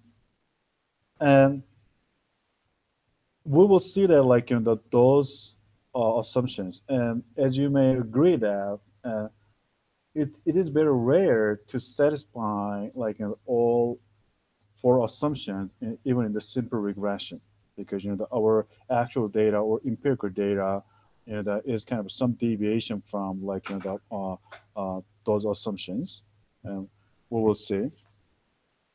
And but what we want to do in the simple regression, we want to measure or we want to find the association. Simple regression analysis, which is in the linear line, and the linear line, we have to know that like an intercept and the slope, right? And those intercept and slope can be can be estimated by least square estimation. Least square estimation is nothing but like the finding the estimator by minimizing the sums of the squared residual. And as I represented in here, this is like the sums of squared residual, right? And then you can estimate like the parameter, which is like intercept and the slope, right? So we're not to dig into the like the mathematical procedure, but we want to see that how we can utilize our program to finding this estimation. And thanks God, this is too easy to fit into the simple regression. And so in the intro section, and I describe how you load the data set, and how you can read the variables, and so I just skip that procedure. And here, if you load data set in our program and using the various function, here I used like the read.table function. Read.table function is for like a data whose extension is txt, text file data set. And as we've seen the last time, if you have like in the comma delimited file, CSV file, you can use like a read.csv. But here, like I used the read.table in here. Once you got this data set with the variables and fitting the linear model, it's just so simple. And you can use like the LM function. LM stands for linear model, and LM function. So here, LM parentheses, they required, hey, what kind of a variable you are using to the linear model. And here I used like in the weight, what says dependent variable, and reported weight, which is the independent variable. And when you're assigning these two variables, you need to like specify the data set using the data options. Data equal like this data file. So this procedure in this function, LM function, allows us to have the obtain estimate, the estimation. Okay, so estimation, how we can record those estimation, you can use the summary function. So the summary of lm.1, which is like the lm function, and you will have like all information about the linear model. Okay, so basically we want to know that like the intercept and slope, and also we we may have like some other informations. And let me just show like the output of this linear model. And what you can see that is like in the coefficient section. This is about like a parameter estimate. So you can have like estimate 1.76 and 0.97. First one is intercept. Second one is slope. And along with this intercept, the estimate, you can also have like the standard error and p-value, so that you can determine whether those estimation is the statistically different from the zero or not. So we could have like this equations. So here, if I write like the head value and the left hand side, which is like the fitted value of a simple regression, and right hand side is kind of a composite of our estimator and variable. So 1.77 is intercept, meaning that reported weight is 0. Someone got the weight. And so it's kind of meaningless, right? And so in the simple regression or the multiple regression, we often see like the meaningless like the intercept. And so if you want to have like a meaningful intercept, you may using like some transformation. And now plus 0.98 times reported weight, meaning that like and if if the reported weight is 1 kilogram more, and like the actual measured weight is 0.98 more. So it's not like a perfect association, which was like a slope is 1, but fairly similar as that one. So this, the LM function allows us to fit the simple regression. But as you can see, like in the output, there are many informations, including like the degrees of freedom and R square, and like the different like statistic. And the degrees of freedom, as we know that like the degrees of freedom is difference between number of observation and number of parameter. As we know that like we estimate the intercept and the slope, and so the number of observation, which is 100 minus the 2, gives us degree of freedom as 98. And R square is like a proportion of variance explained by the regression model. So here we have 0.92, which is 92% of variance of the measured weight is explained by the reported weight. So makes sense, right? So we can fit like in the simple regression and here. But in the simple regression, we'd better know that like, hey, how we can examining the assumptions, or how we can see like some other component. And the regression analysis, like checking the assumption, is really important because your interpretation should be valid. They're only valid under like in the holding the assumptions. And here, if you use like the plot function with the object of a linear model, so the plot parenthesis lm.1, and this R program will produce like the residual versus fitted plot, and that gives us like the linearity assumption and the constant variance assumption. And top right corner, and you will see like in the normal quantile plot. This gives you some sense about like the normality assumptions.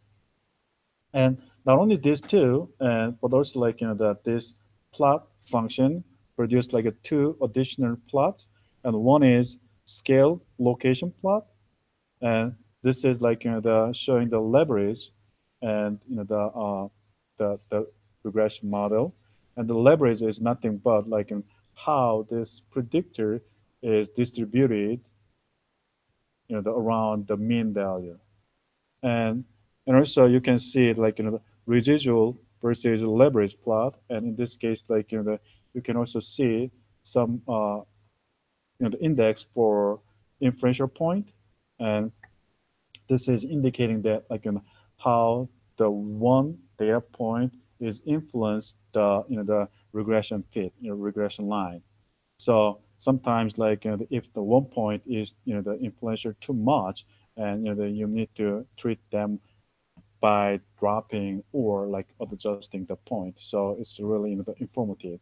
So what it tells us is that like the last two portion, leverage and influential point, that were not assumption, but it's kind of critical to making the valid the estimation in this the regression analysis. So it is important. Okay, and so we are good to we're good at the simple regression, right? It's very simple, right? Simple. That's simple. And multiple regression is we have the additional predictors, but the concept is the same things, and we want to have like the statistical the model to predict the outcome, and so to find that the fitted model in the cases like with the two predictors, and the fitted model will be plane in the three-dimensional spaces, and so we want to have like these plane equations. And now, even we added one more predictors, and estimation procedure will be the same as before in the simple regression, meaning that we will use least square estimation, meaning that we'll find we'll find estimation by minimizing the sums of square the residual, And here I just introduced like the another data set, and Duncan's the occupational prestige data, and prestige data is outcome variable, but we want to consider the association with this prestige with income and education, and so we can have like three variables in here. And let's see how we fit like the multiple regression. And now, here is like the another R code. You can produce this kind of the fancy the three-dimensional graph, and you can use RCMDR package, and after loading these packages, and you can use like the scatter 3D function allows you to have this three-dimensional the representation. And once you have a three-dimensional representation, which that gives you some information about how data distributed. Okay. All right. So in the regression, so our goal in the multiple regression is also finding like the estimation, the good estimation, value estimation, and how we can estimate those parameters. And same as in simple regression, we will use LM function, and it's same as before. And we use like the dependent variable and like the left hand side and tilde, and all predictor will be placed in the right hand side in this formula, and then assigning data here the the Duncan, and then when you fit like a linear model, and we want to see the result, right? And to record the result, and you can use the summary function, summary of this object, lm.2, and gives you like the result in here. What it tells us is that like hey, you have a 3 parameter intercept, and first the parameter for the education, and second parameter is for the income, right? So they gave this estimation, and so what we can see that is if we considering the predicted like the prestige score, we could use this the formula. We could use this formula, and now what it tells us is that like if actually this unit, I didn't explain the data in detail, but the unit of this data set is the country. So basically, like the here, the prestige is associated with like the education level and the income level at the country. And what it tells us is the country doesn't have any kind of education, or there's no income, and the prestige will be the negative, the 6.0. But once they have like the more percentage of education or more percentage of income, and their prestige will go up. How much? And that is like associated with this regression coefficient. So if we have like a 1 unit increment in education, we can expect like a 0.5 for 6 increment in the prestige, right? So that's what we can do. So same as in like the simple regression, LM function allows us to have that one. And as I introduced multiple regression, I said that like we are looking for the fitted plane in 3-dimensional space. And if you have like a more than 3 predictors, and then like the fitted one will be high dimensional object, right? If you have a 4, that 3 predictors, and your like the fitted space is going to be like a 3-dimensional space, for example. So that can be extended. And anyway, we can have like an estimation. But the last question in this the section is that, hey, most likely in the the social science, and we know we have like a theory, so the theoretical framework, and so we can determining what kind of a predictor is associated with a dependent variable. But in some cases, like we could explore what kind of variable could be associated with like a dependent variable, right? And in the cases like you need some type of like the procedure to determining what is best fitting model. Another way of saying that is what kind of the variable is really associated with like a dependent variable. So most likely, if you don't have a specific theory associated with each variable, you can explore the theory, right? And in the cases like you can use the model comparison tool, and one of that is incremental F test. Incremental F test tells you that which model will be better fitted than the other. So, for example, in our Duncan's data set, and we fit like the multiple regression with education and income as predictor for like the prestige as dependent variable. What if like the income is not very important the variable? Well, we just cannot say that this is not important, and we have to do like provide some rationale to dropping that variable, right? And to do that, you can comparing like the 2 regression model. One is simple regression between prestige and education, and that the other is like the multiple regression between the prestige and education and income. And then in our program, this procedure is very simple.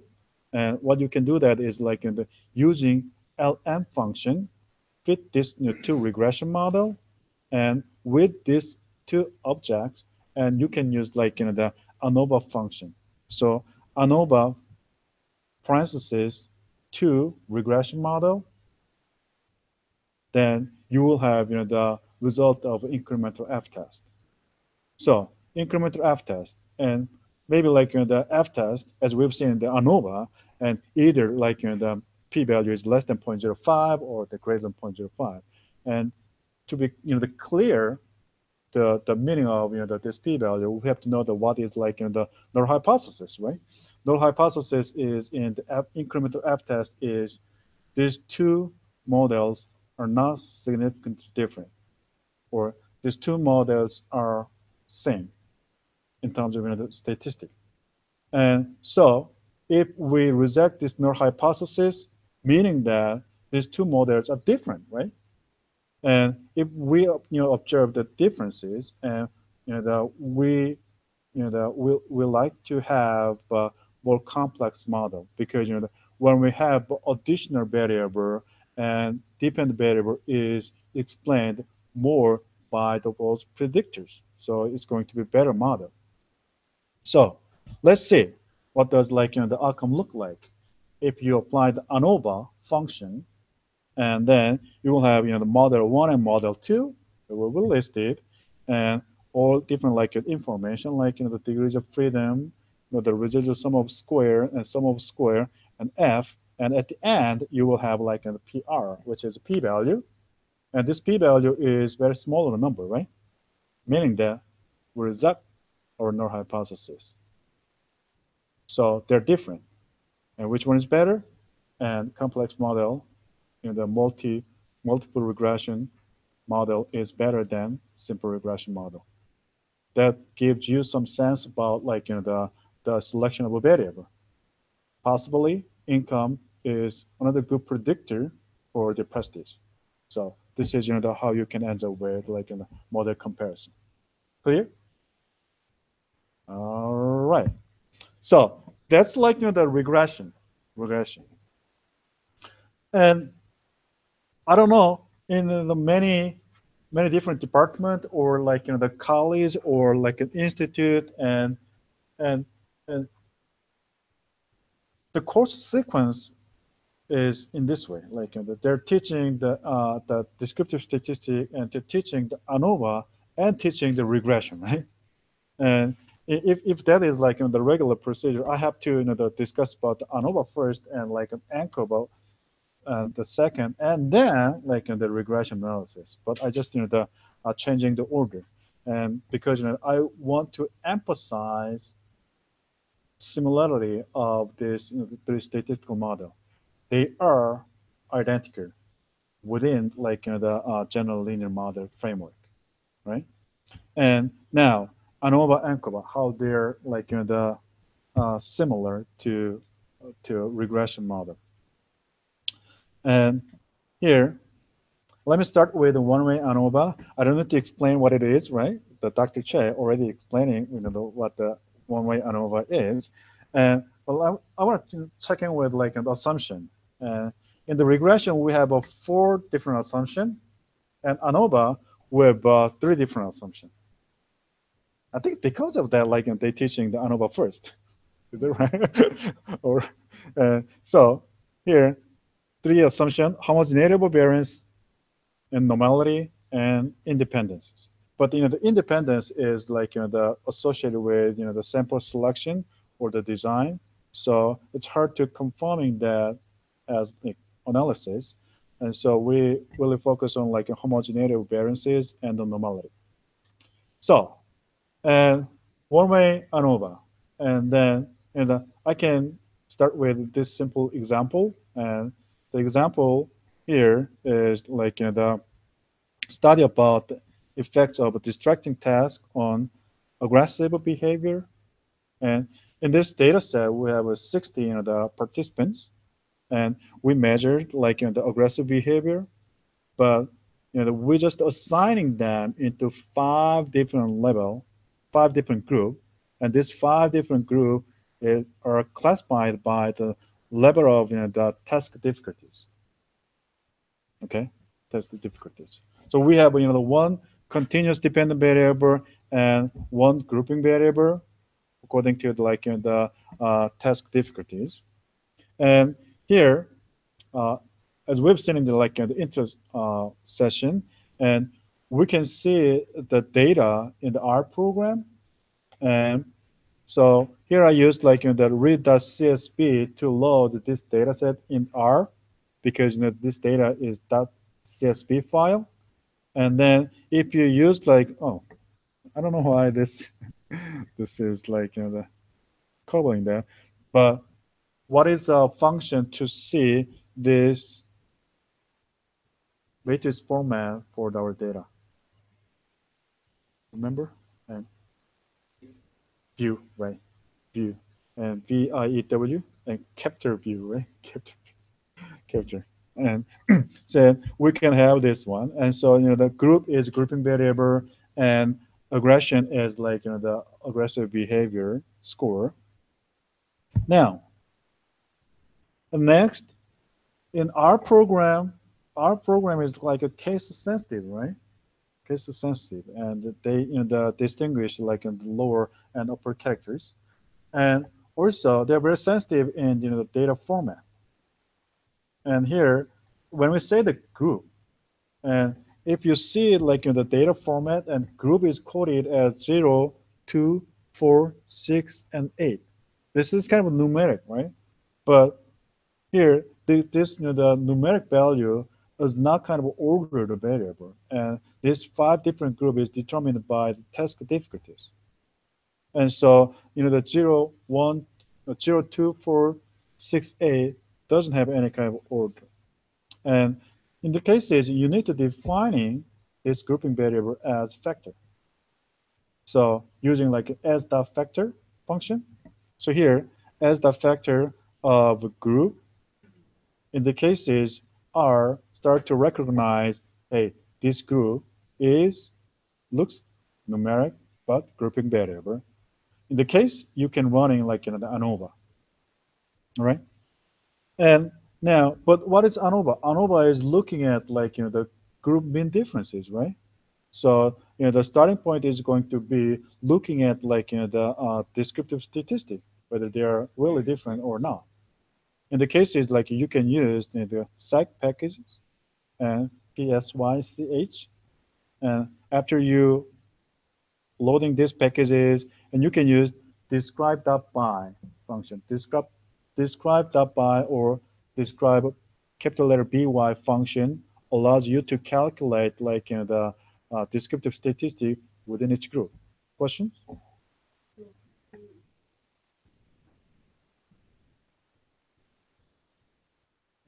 Attach. Yeah, attach is we want to use the variable name only in the analysis. And in the R program, if when you try to use the variable in one data set, and you have to distinguish this variable is coming from which data set. So in our case is the tab 11.1 $ and group is the variable name. But once you attach those data set in the R program, and R recognize variable name itself as a variable. So you don't need to specify data name anymore. Good. So describe .by, and here describe the .by function gives the print many different descriptive statistics, but we are interested in means, right? It's group means, and here 1, 2, 3, and third column you may see the mean. So group 0 mean is 1.8. Group 2 has mean as 0.68. Group 3, the third group, or group 4 has mean negative 0.91, and the group 6 has mean as 0.54, and group 8 mean has 1.89. So you can have like these differences, but we can also plot the the group differences, and you can use like the gplot library. And in the gplot library, you may use the function plot means. Plot means is almost the same as like the lm function, and plot means is the dependent variable tilde independent variable grouping variable, and the print like or produce like the mean plot in here. And as we've seen in this descriptive statistic, and we also see like the mean differences in here, right? So it looks like there's mean differences. And so if we apply like one-way ANOVA, we can successfully identify the group differences. And then we can use like the some function for the ANOVA. And here, fitting the ANOVA, you can use the AOV function. AOV function. Why not the ANOVA? I want to use the ANOVA function, but that is more natural. But as we've seen, incremental F test, and we use like an ANOVA function is comparing to the linear offset, right? And so we used the AOB function in here. So we can fit in the ANOVA using AOB function in here. See, aggression, tilde, group, and assigning data set. This is almost the same as exactly same as in the LM function, right? LM function, and then we can have a result in here. But even we can have a result using the summary function, but we are not sure whether this the findings will be valid because we haven't checked assumptions, right? So one of the assumptions is like in homogeneity variances, and so homogeneity variances that can be examined by using like the Levin test, L-E-V-E-N, Levin, capital letter T test, and the same like the format, and this will give us like the result of homogeneity variances. Let's see what happened.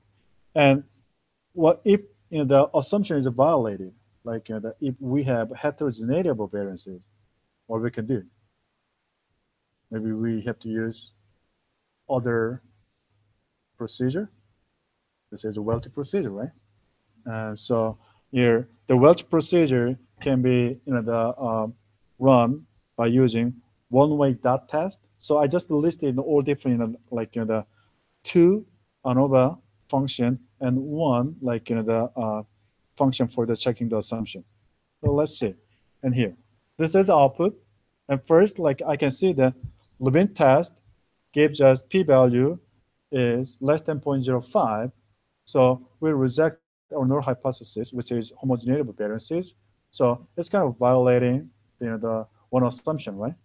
Meaning that we cannot use AOB result in here. AOB, even though AOB print like the giving us the p-value is less than 0.05, meaning that we identify the mean differences in this data set, but this result will not be valid because we violate the assumption. And next one is like the what? Welch procedure. Welch procedure can be done by function one-way dot test. And as you can see the outcome in here, one-way analysis of means not assuming equal variances. Not assuming equal variances, meaning that, hey, this is a Welch procedure when we're violating like in the homogeneity variances. And so, all right, p-value is still less than 0.05. So we can say that, hey, means are different. Now, means are different is valid interpretation, right? Because we use the different procedure. All right, that is the one-way ANOVA. But remember that when we're fitting the regression, we use the LM function, and one-way ANOVA we use the AOV function. But only difference is name of those functions. The formula and like an options of this function is identical, right? That's kind of the tells us like, hey, ANOVA and the regression is like the coming from the same trees. And I want to extend like the this ANOVA with more than one grouping variable recording the factorial ANOVA. And here I just pick up like the one example from like iJenk study, and the dependent variable is recalling the list of words, and we are assigning the the participant into two different groups according to the two different grouping variable. One grouping variable is about 5 mental processing. There are many different ways to memorizing the words, and we're just assigning the 5 different like the different the strategy to memorizing the word. And also we have a 2 different like age group, and the younger group and older group. So there's 2 grouping variables. And in the cases like we can fit like the factorial ANOVA. And so as we've seen before, we need to reassigning grouping variable as factors using as.factor functions. So here as.factor the age and as.factor and condition. So once we converting this like the number or whatever that is like to the factors, we can running the ANOVA. So next step, we are ready to running the ANOVA. We are ready to running the ANOVA. And it's not very it's not simple as before. And factorial design ANOVA, we're using like the double functions, and here ANOVA parenthesis LM. Wait a second, we know what the LM is, and we know what the ANOVA function is, and what it tells us. And then the LM is, now you can understand this the procedure as, hey, LM is a regression, but this is still general linear model, and we are doing like the analysis of variances, but they will have same outcome as a general linear model. And what the ANOVA function does, ANOVA function is, hey, even though we fit like the data set using the LM function, which is a regression, I would like to extract outcome for ANOVA. So you can understand like ANOVA of LM function as fitting in the general linear model, then extract like ANOVA portion. Then this this procedure will be simpler than like what you consider like product of these 2 functions. Yes. Just the formatting that code to aid the star. Yeah, and so this colon things is like only considering the interaction. So if you're using like age star condition, and that's like the including or interaction term with main effect. So if you're using like a star and here between age and condition, you don't need to type like age and condition. So it's up to you. Okay, good. And now we fit like the factorial design, including the interaction term. And I would like to see what this ANOVA of LM function has as like outcome value. And so to do that, you can use the string str structure function, str function, str two-way. Then what you can have is str two-way that's showing that, hey, this two-way one include degrees of freedom, sums of square, mean square, f value, p value. This is all about ANOVA, right? All about ANOVA, because we extract ANOVA component from like a general linear model. So it's more natural. And if we type just two-way, and they just print out like ANOVA table in here, ANOVA table, as we've seen like in SPSS. All right, this is two-way ANOVA, okay.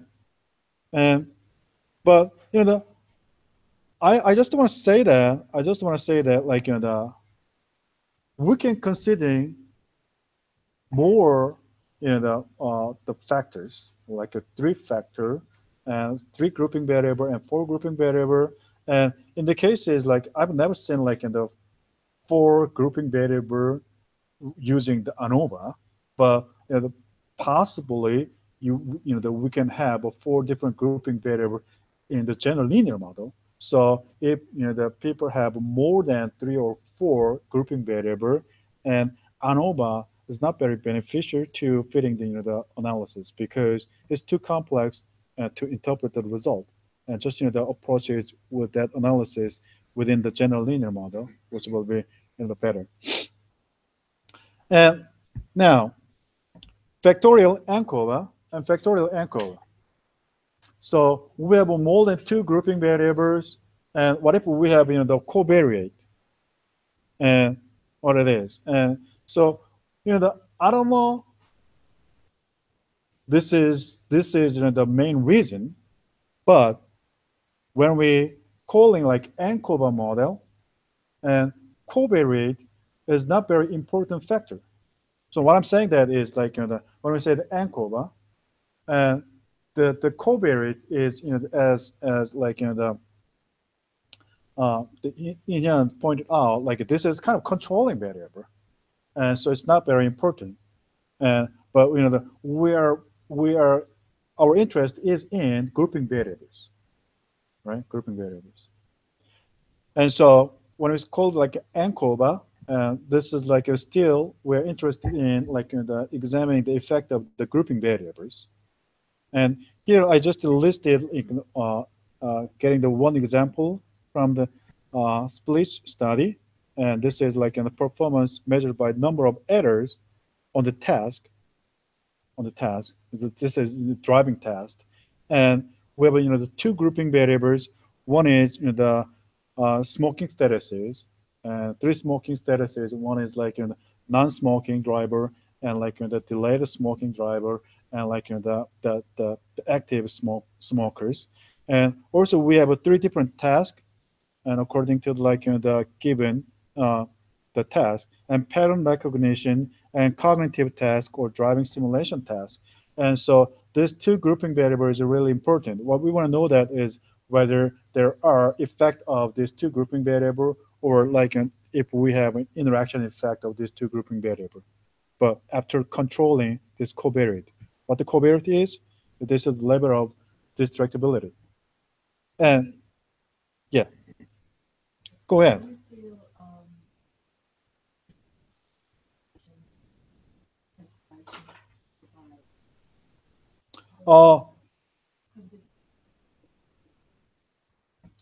Yeah, and that's a good question. Like when we fitting the ANCOVA model, we often avoid to considering the interaction between covariate and grouping variable.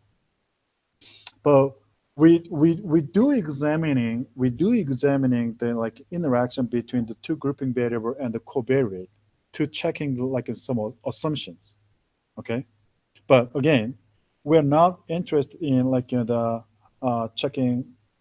examining the effect of interaction between covariate and grouping variable in ANCOVA. This is not true when we're considering the general linear model. General linear model, we can consider any type of interaction term. Okay. And so here, like I just said that homogeneity of regression. Homogeneity of regression is nothing but, hey, when you're considering the grouping variable within each group, within a group. In our case, we have 3 different groups in terms of the smoking statuses, and 3 different groups in like a task, and then the combination of these 2 grouping variables will be 9, right? We have 9 different groups within 9, within each group, and you have to have similar or same association between the covariate and outcome variable, and that is like in the assumption, which is called homogeneity over regression. And homogeneity over regression, you can like examining just the fitting Anova with 3-way interaction term. So Anova, we 2-way Anova, for example, we fit like an Anova parenthesis linear model, right? Anova parenthesis linear model, dependent variable tilde, all different type of like the interaction between the grouping variables.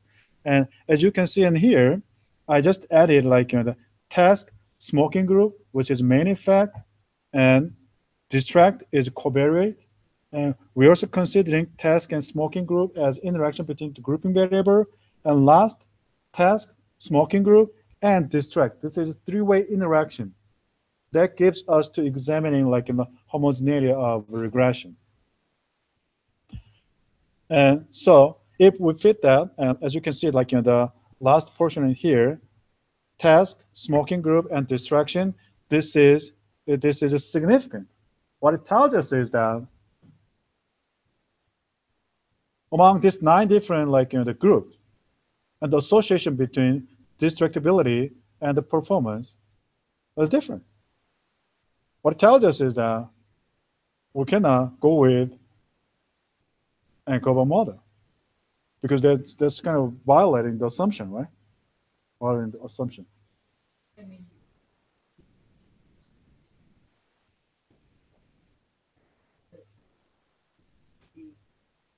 That's right. That's right.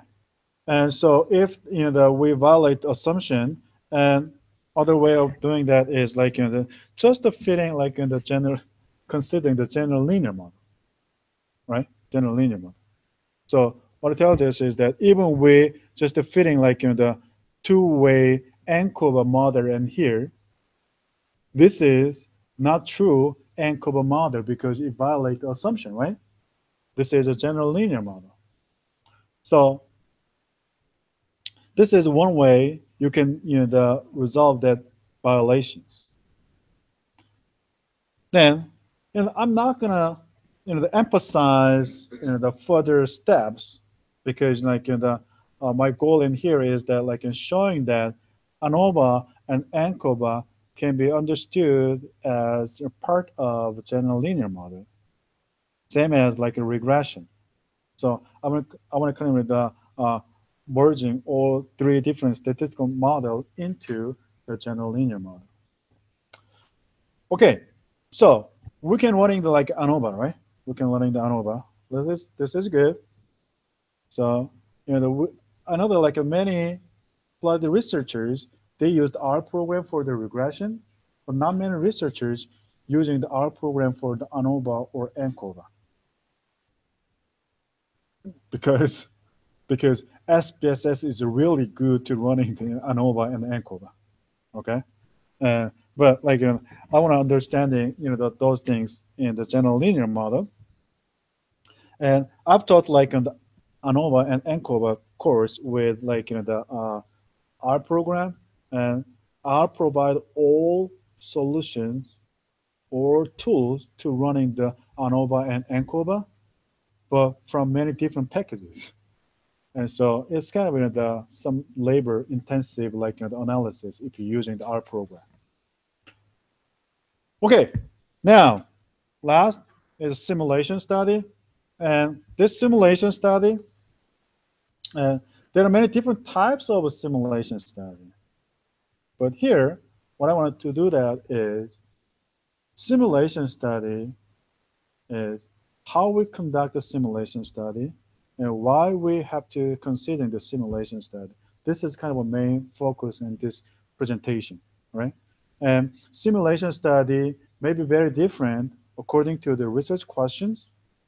But like when you understanding this procedure, you may apply this procedure to any simulation study, right? So let me start with like some type of concept.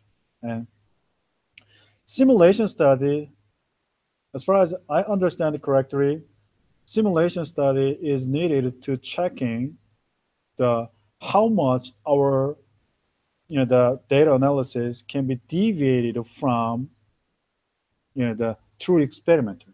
True experimenter is like the satisfying all the assumptions, and when we satisfy all the assumption, we can estimate like parameter. But what if we violate the sum of the assumption? How much our estimation is different from like the the population parameter. And this is like a key point in the simulation study. Key point in the simulation study. So let me start with like evaluating the statistical the estimator, and the terminology is somewhat familiar, or not familiar, somewhat, yeah, it's similar, and I would like to say, and here when we're considering the statistical estimator, we're considering the bias, efficiency, and consistency. And this consistency is slightly different from like a consistent in like in the ICC, or the reliability. And now bias is what? Bias is the difference between estimated value and true parameter, right? To understand this bias, this is like a common like the story or the comic things. If if you consider like the three statistician is doing the archery, and one guy shoot, and then he just missed the target too far from the left, and the second guy to shoot, and then the missed the target and too far from the right, and then the last person say that we got it, we hit it, right? And one is left and one is right, and then the average is kind of in the center. And this is like the concept of biases. Biases is just the deviation between like the estimated things and the true values. All right. And we want to have our estimation, which is the same as the true parameter. If that is the case, and we call that estimation is unbiased estimation. Unbiased estimation. So we want to have unbiased estimation. Other concept is efficiencies. Efficiencies is a fairly similar concept as reliability. And because like the efficiencies tells us efficiencies is defined as variance of sampling distribution, simply speaking. And so the sampling distribution has very large variances, meaning that whenever we resample, and our value may be very like different from the center. And so we would like to have like the efficient estimate. And this is really important in the social science, especially because in many cases we have only one sample, right? With only one sample in our study, if we have very large like the variances in sampling distribution, and even when we have like the estimation, we don't have any kind of guarantee, and that will be fairly similar as like our population values. So with bias and the efficiencies, and this is the same as like reliability and validity things, and you can understand like a bias as validity, and understand the efficiency as reliability. So something like the upper two plot tells us that like hey, this is archery, and like they are very scattered, and estimations is very scattered out. And in the cases like we have the large variances, meaning that we have like inefficient like the estimation. But if we have like the lower two, they're kind of clustered, and so those are efficient. However, the bottom left one, this one is efficient but unbiased, because the mean of this estimation is way different from our true value, right? True value. So we would like to have like an unbiased and efficient estimate. Okay. So we have the concept about efficiencies and consistencies. Consistencies is like you can understand the consistency as something like when you have estimation, but this estimation will be will get closer to the true parameter as the sample size is bigger, right? And this is the consistent concept. Consistent concept. And but like this consistency is good, but in practice study, and it's not easy, right? And like just increasing the sample size doesn't make some sense, and if we have a sample already. And to clarify these three concepts, and I just listed the one quiz in here. We can solve this together. So let's consider this example, and sum of all values in the sample and divide by n.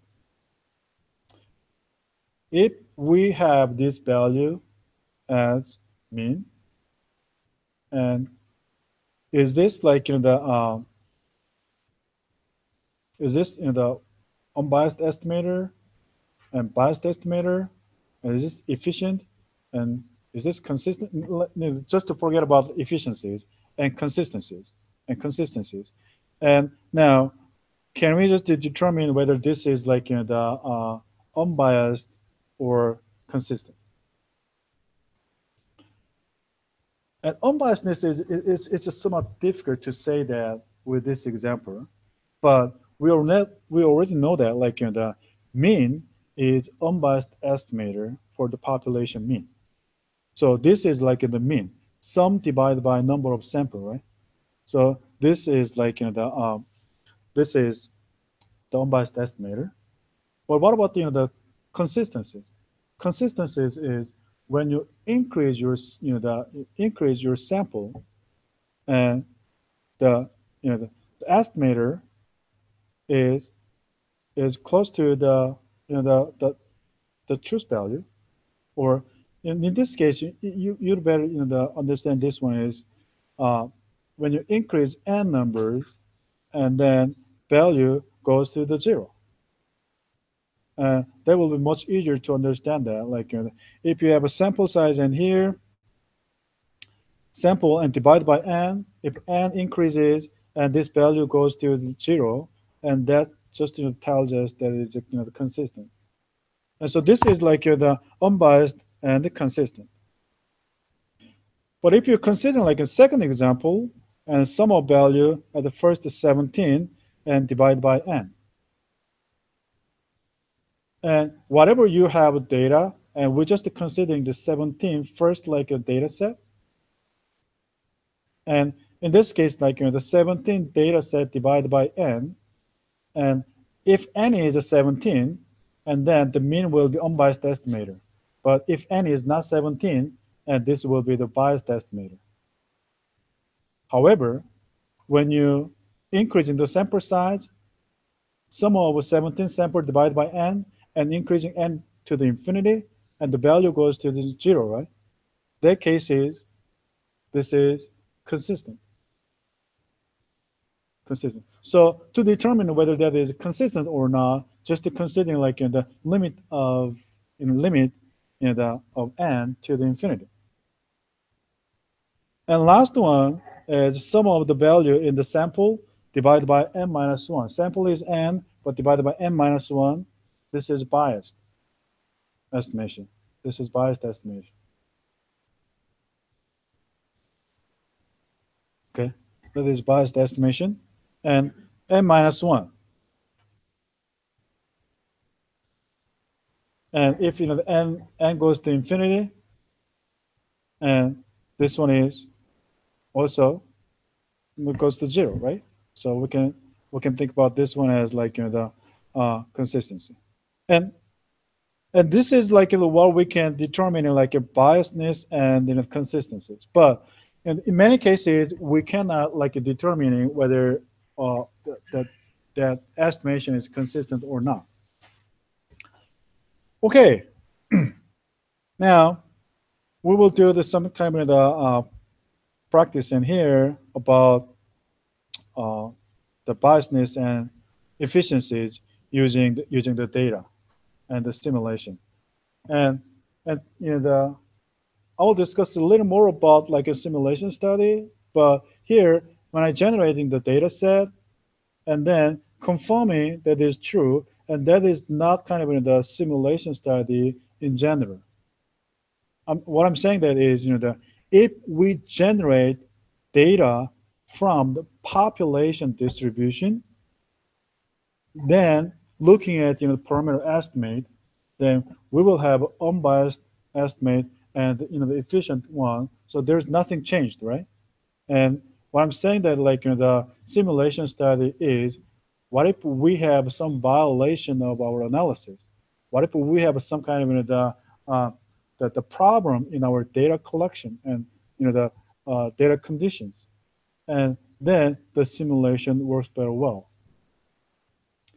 So, but in this case, like we will consider the bias and efficiencies and the data generation. What I want to show in here is that like how we can generate the data set and how we can see it like the biasness and the efficiencies in the generating the data set. Okay. Let's see. I want to go over the line by line for the first example because like we have to understanding the procedure very well. And here set.seed is often used in the simulation study because this one is assigning the random number generation like in the chart. What kind of like a seed will be utilized for the random number generation. So we can you can use any number, and I just used like the November 17 and 2017 days. And here REPS equal to the 1,000, and this is like the replications, how many samples we will generate the data set. I would like to generate like the 1,000 data sample. And commonly, commonly we setting up like the some type of empty matrices or like the empty array to save simulation result. And here I just generated empty matrices and PAR parameter dot the EST estimation. Parameter estimation. This is matrix format, and I will just like using the empty one and NA, and n rows equal to the REPS. The number of rows is number of like the sample generated, and n column is 2. I want to save 2 resulting quantities in this the matrices, and these 2 quantity will be associated with like the parameters. And I just setting up the 2 parameter, B0 and B1, which want to intercept and the slope. And intercept is 0.2 and slope is 0.5. Because I will generate like the response variable Y from the simple regression model. And N is equal to 1,000. N is another number and number of sample. And capital X is RUNIF, random number generation from uniform distribution, and how many? N, 1,000, and minus 1 to 1. So just to select the 1,000 numbers between -1 and 1 with like the same probability. And then what we do is here to measuring like to considering the biases in this simulation, simple simulation, and I will generate response variable based on the conditions. And here, for statement is allows us to repeat like the many times, and REPS is the 1,000 repeating for what? And first, Y is equal to B0 plus B1, X plus R num. So here, simple regression model. Response is Y value. B0 is a slope, the intercept, and B1 is a slope, and R norm and 0, 1 is we're just generating the error term from the normal standard normal distribution at the 1,000 times, and then we know what the LM function is, right?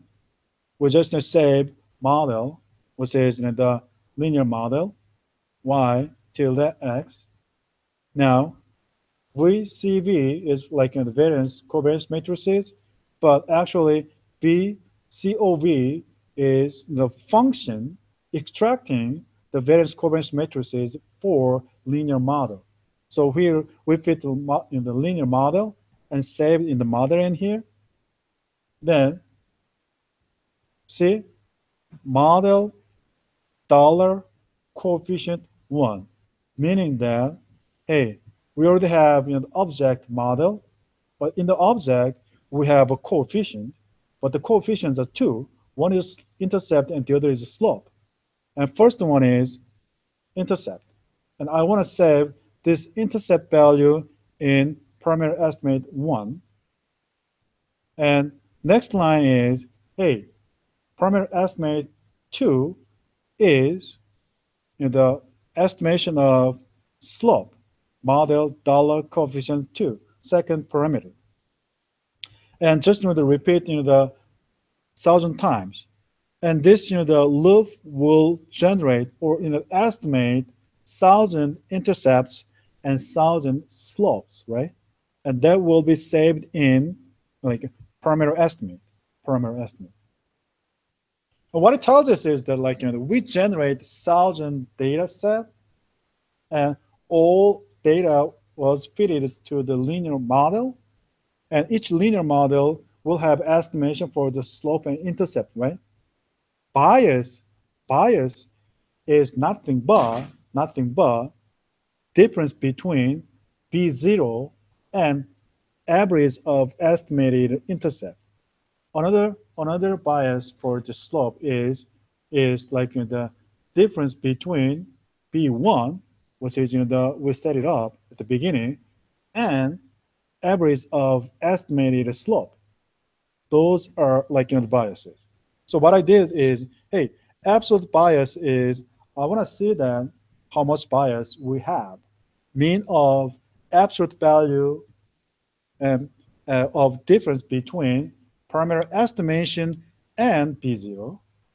And second one is hey, beta 1. We want to estimate the biases as mean of absolute value between primary estimate of slope and B1. What it tells us is that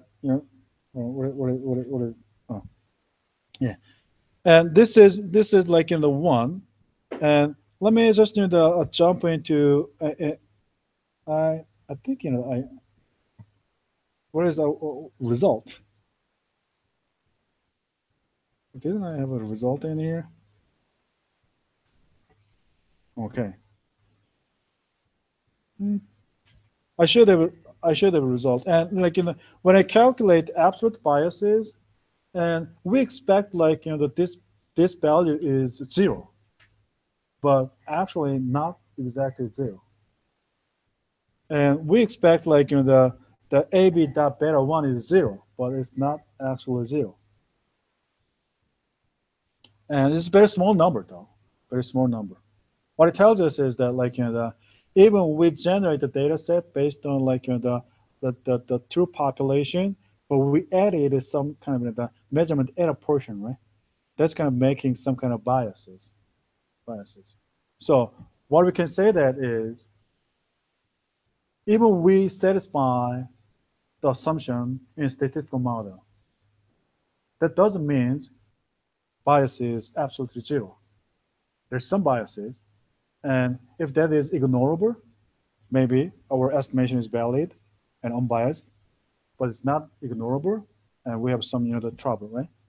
And the other way of saying that is that even we have a violation of assumption, some cases we can ignore, but some cases not. Now, what is criteria? What is kind of the rule of thumbs? And those kind of things is really important. You remember that when you run in the Anova, and if you have unequal sample, unequal cell size, and each group doesn't have any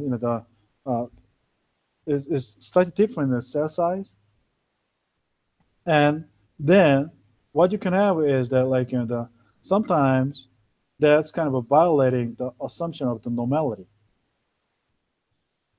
because the different sample size and different distributions, and make some some deviation from the normality assumptions.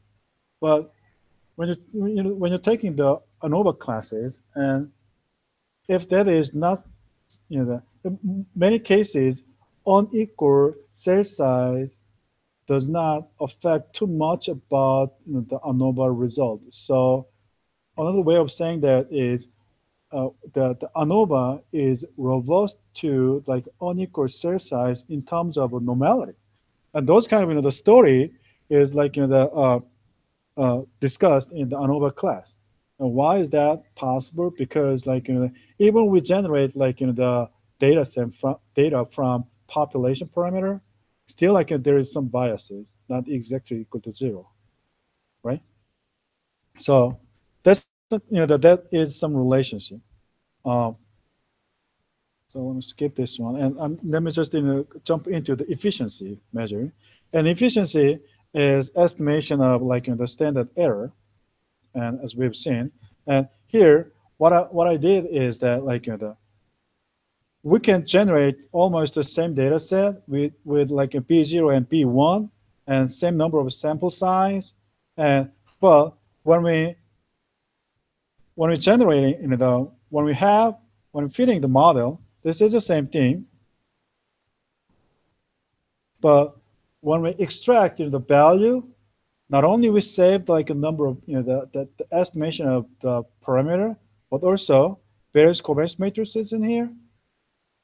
And this will give some sense about like the variance of a sampling distribution, because this is like replications. And now when we extract like the various component for each fitting, like it's like a linear model.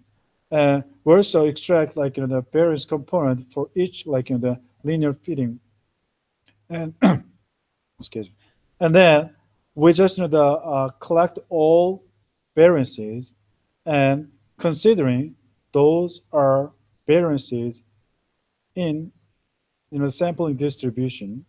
Not. I have to be very clear here.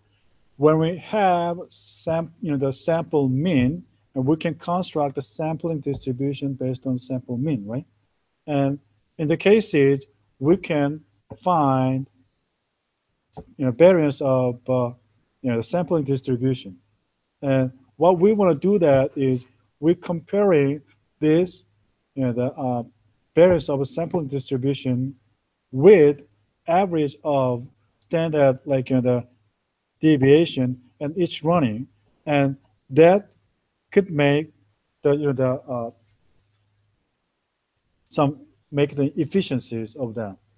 Is that clear? Oops. Sorry. I think yeah, this will be this will be better. So the reason I'm just hesitated in here, because when we defining efficiencies, that is a variance of a sampling distribution, right? And now when we have the value for like the efficiencies, and we select standard deviation, variance component, and each running, and then average of those things. And that will not be the exactly same as variance of the sampling distribution, but we considering that value will be the close enough to the variance in the sampling distribution. So when we considering that one as like the mean value, the variance component, and what we can have is like the mean value. In this case, something like even we collect those values when we're generating the data set, we didn't define like a population variances for each parameter, right? So even we have very smaller numbers, that doesn't mean that like that is very efficient. And so efficiency is always relative measures. And so whenever you want to say that, hey, this is efficient, and then you have to show that how they're smaller, how much smaller than when it compared with other samples. And okay, so let me just giving these two distribution about the beta 1 and beta this is the beta 0 and beta 1, and x-axis is nothing but like the variance for each run, standard deviation of each run, and the frequencies. And what it tells us is that those values are very smaller, but we don't know whether this the director tells us it is efficient or not. But the smaller value. But that can be used in the simulation study. All right. And one last thing in here, and the coverage probability, and this is nothing but like when we generating data set, instead of like estimating the parameter, but also considering the confidence interval, whether that will include true value or not, and how much coverage like they can be obtained from the simulation study. That will be determined by this coverage functions. And now I would like to explain like define the function in this time. And so we've seen that like how we generate the data set, how we like making the simulation based on the generated data set. And now this is like the creating the function, and I would like to create like some function which is called coverage, and this is directly indicating that whenever you have like the parameter estimation, and they will automatically constructing the 95 competence interval, and in the data analysis, then looking at like how likely that interval can containing like the parameters, and that will be used when you evaluate the simulation studies. So the coverage is function of 1, 2, 3, 4, 5 different components, and P is parameter, and S is standard error, and this true is true value, and label is confidence interval, degrees freedom here is like the infinite at this time. What do we do that is we just like define the quantile. Quantile is defined as label plus 1 minus label divided by 2. So this is considered like a two-tail conditioning. And lower bound and upper bound, it will be like a lower bound and upper bound of a confidence interval. So basically like you can construct estimation minus the quantile, which is like a 1.96 times standard error will be the lower bound of confidence interval. Upper bound will be like the estimation plus 1.96 times standard error. And what you can do that is like here, when you construct confidence interval, many cases you want just to identify whether that will include the true parameter or not. And so just making test function in here using if-else function, and if true value is in the 95 competence interval, and the running is coded as 1, so it's containing true value. If the true value is not within the 95 competence interval, the running of the analysis in the simulation study is coded as 0. So if you have many ones, meaning that that estimation include many times the true values many times, right? So that will be saved as a CP. CP is number of like the true the cases. And it is like a continuation of like the constructing the 95 competence interval. In this case, this tells us like the when we're collecting the result, either 0 or 1, how many ones do we have in total, like in the simulation? So this case, and MC lower bound and MC in the upper bound is like a coverage of the capturing the true value within the 95% confidence interval.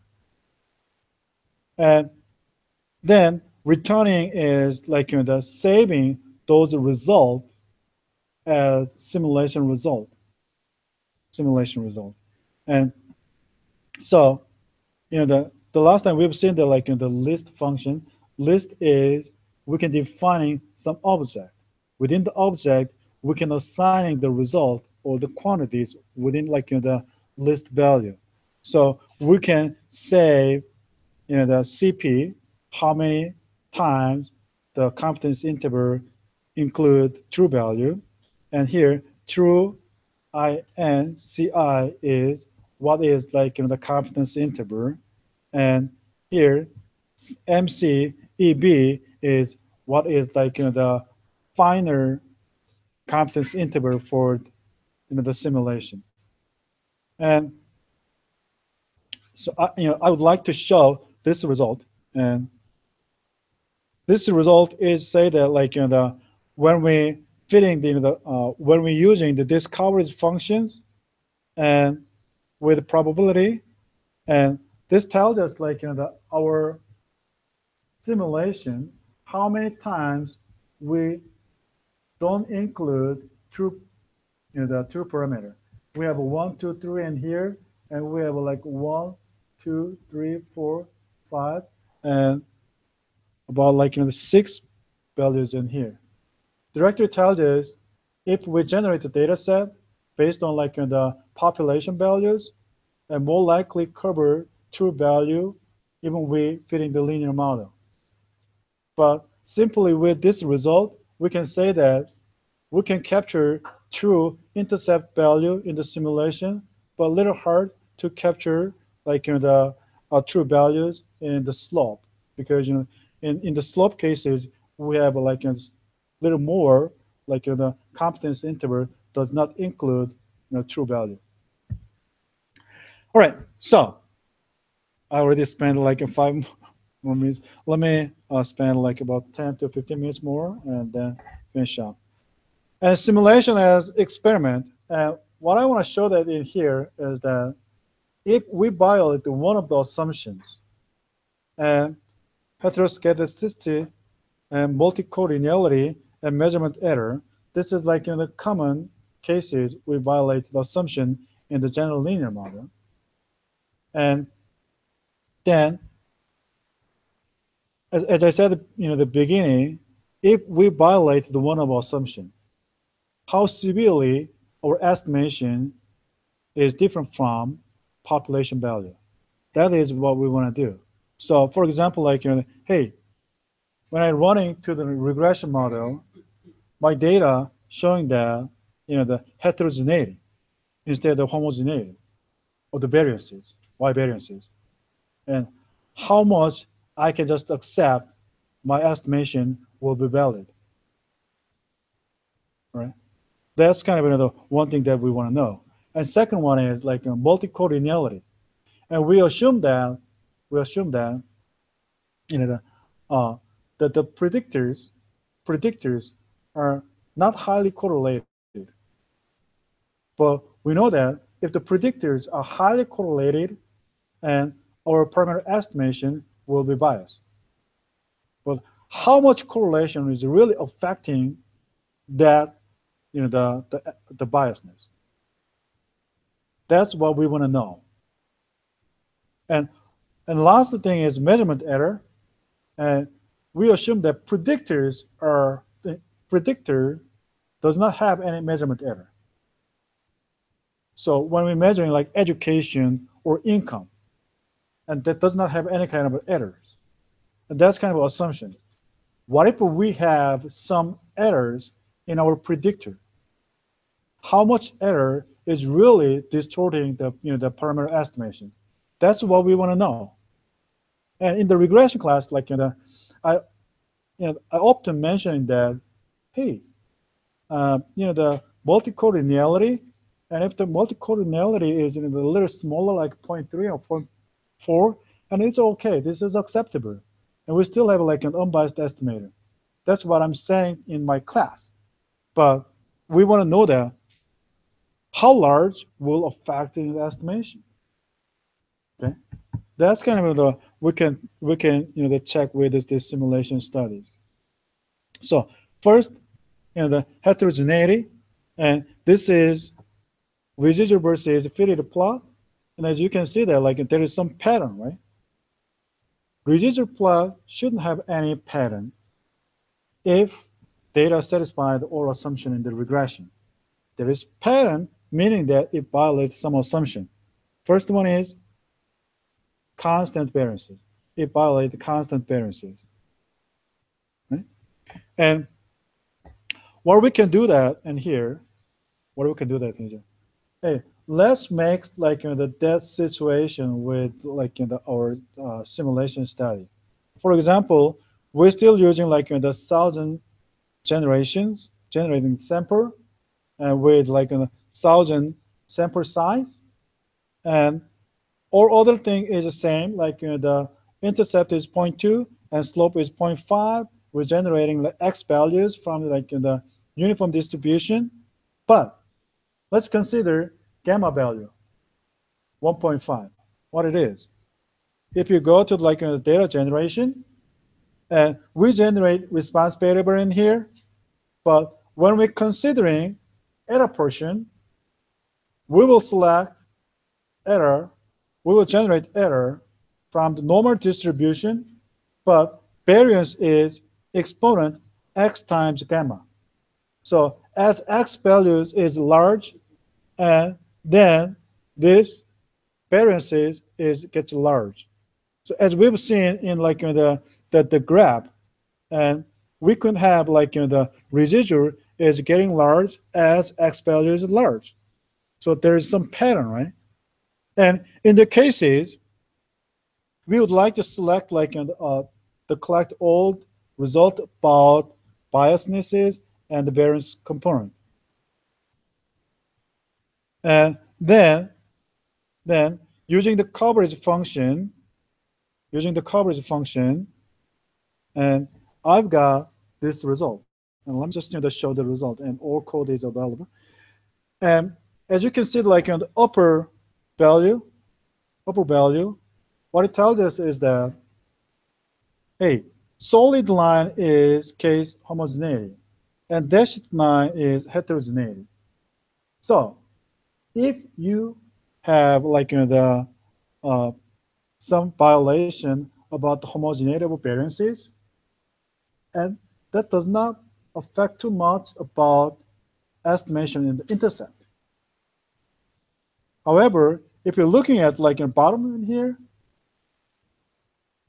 homogeneity is a solid line in here, but the heterogeneity cases, and this is much lower. It's very different, right? What it tells us is that if we violate homogeneity of variances, we may expect like the unbiased estimation in the slope, the intercept, but we may have some biases in slope. That's what we can see in here. That's what we can see. And if you are interested in like how much heterogeneity is affecting the bias on slope values, and you may just changing that conditions based on your data set, but we do observe this the biases. Okay. And multicollinearity. What I've done in here is I just considering if we have a different degree of collinearity. So let's say multiple regression with two predictors, x1 and x2, and considering the correlation 0, 0.1, 0.2, up to 0.99. If the correlation is 1, then we cannot estimate the parameter, and 0.99. What we can see that is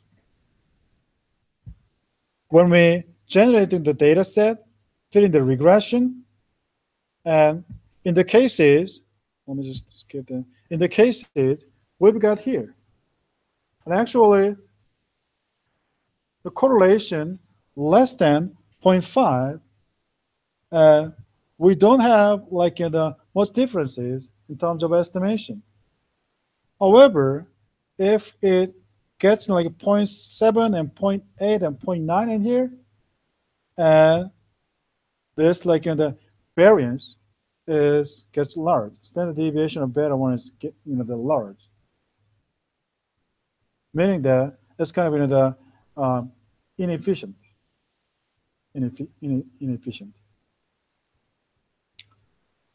So this is like what we can observe the using data and measurement error. And what we can have that is the income is like we often consider the income doesn't have any kind of a measurement error. We're just collecting their information. But if some the predictor has the measurement error within that predictor, let's say that measurement error is almost 0. Let's say is pretty much like an or value is kind of an error. What happened? And here is here is the result. And one thing is like in the measurement error, and if we don't have a measurement error and estimation is around 0.5, which is like what we set it up as population values, but if we have a measurement error is almost 1, and then estimation is distributed around 0.1 in here. They're different, right? They're different. So according to like how much measurement error is in predictor, and the estimation will get the large biases. How large? And we can see in this like the curve. When I see like 0.0 and 0.1 and 0.2, so the correlation is 0.2, meaning that like x1 and x2 has the 0.2 correlations, and then the bias is very smaller. But when we have like the high correlation in here, their bias is getting large.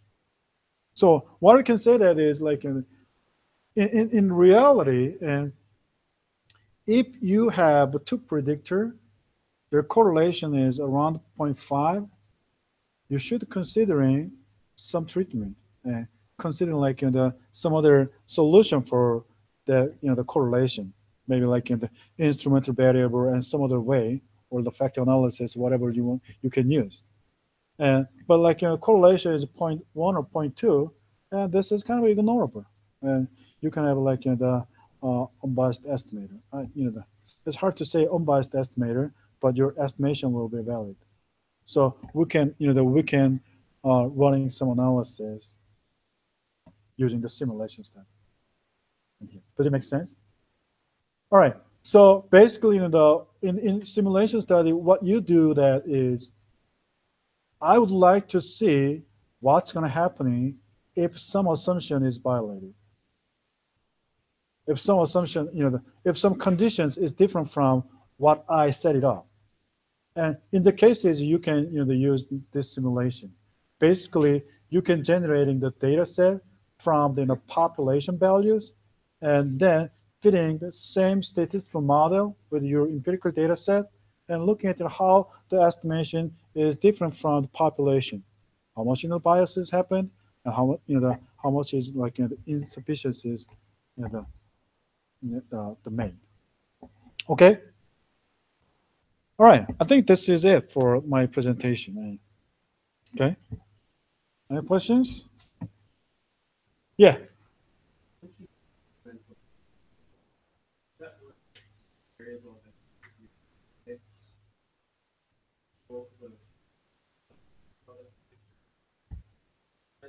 tests that are either correlated, possibly what you just talk a little bit. Yeah, instrumental variable is like, the whenever you, like you say that two predictors are associated, and you can considering one other, the variable explaining this kind of common portion of these two variables. And in the cases, you can clarify like the causation, or not the causation, but clarify the variance component of outcome variables. So all things is about like hey, we want to specify kind of the independent the predictors in variable. And so that's kind of something what I can say about the instrumental variables. And so some people consider like instrumental variable using like a mediation effect, like we already know the x1 and x2 is causing the y values, but the other some value is like the predicting this x1 and x2, but some kind of a common portion. And we're just looking at like how this the instrumental variable is associated with the outcome variable. In the cases, we can clarify how much variance is explained by x1 only portion, and how much variance is explained by x2 portion, and how much variance is explained by incremental variable. So that is like in the systematic approach is like how we understand the instrumental variable. Did that answer your question? Oh yeah, yeah. There is. Okay. All right. That's it. Thank you very much. Okay.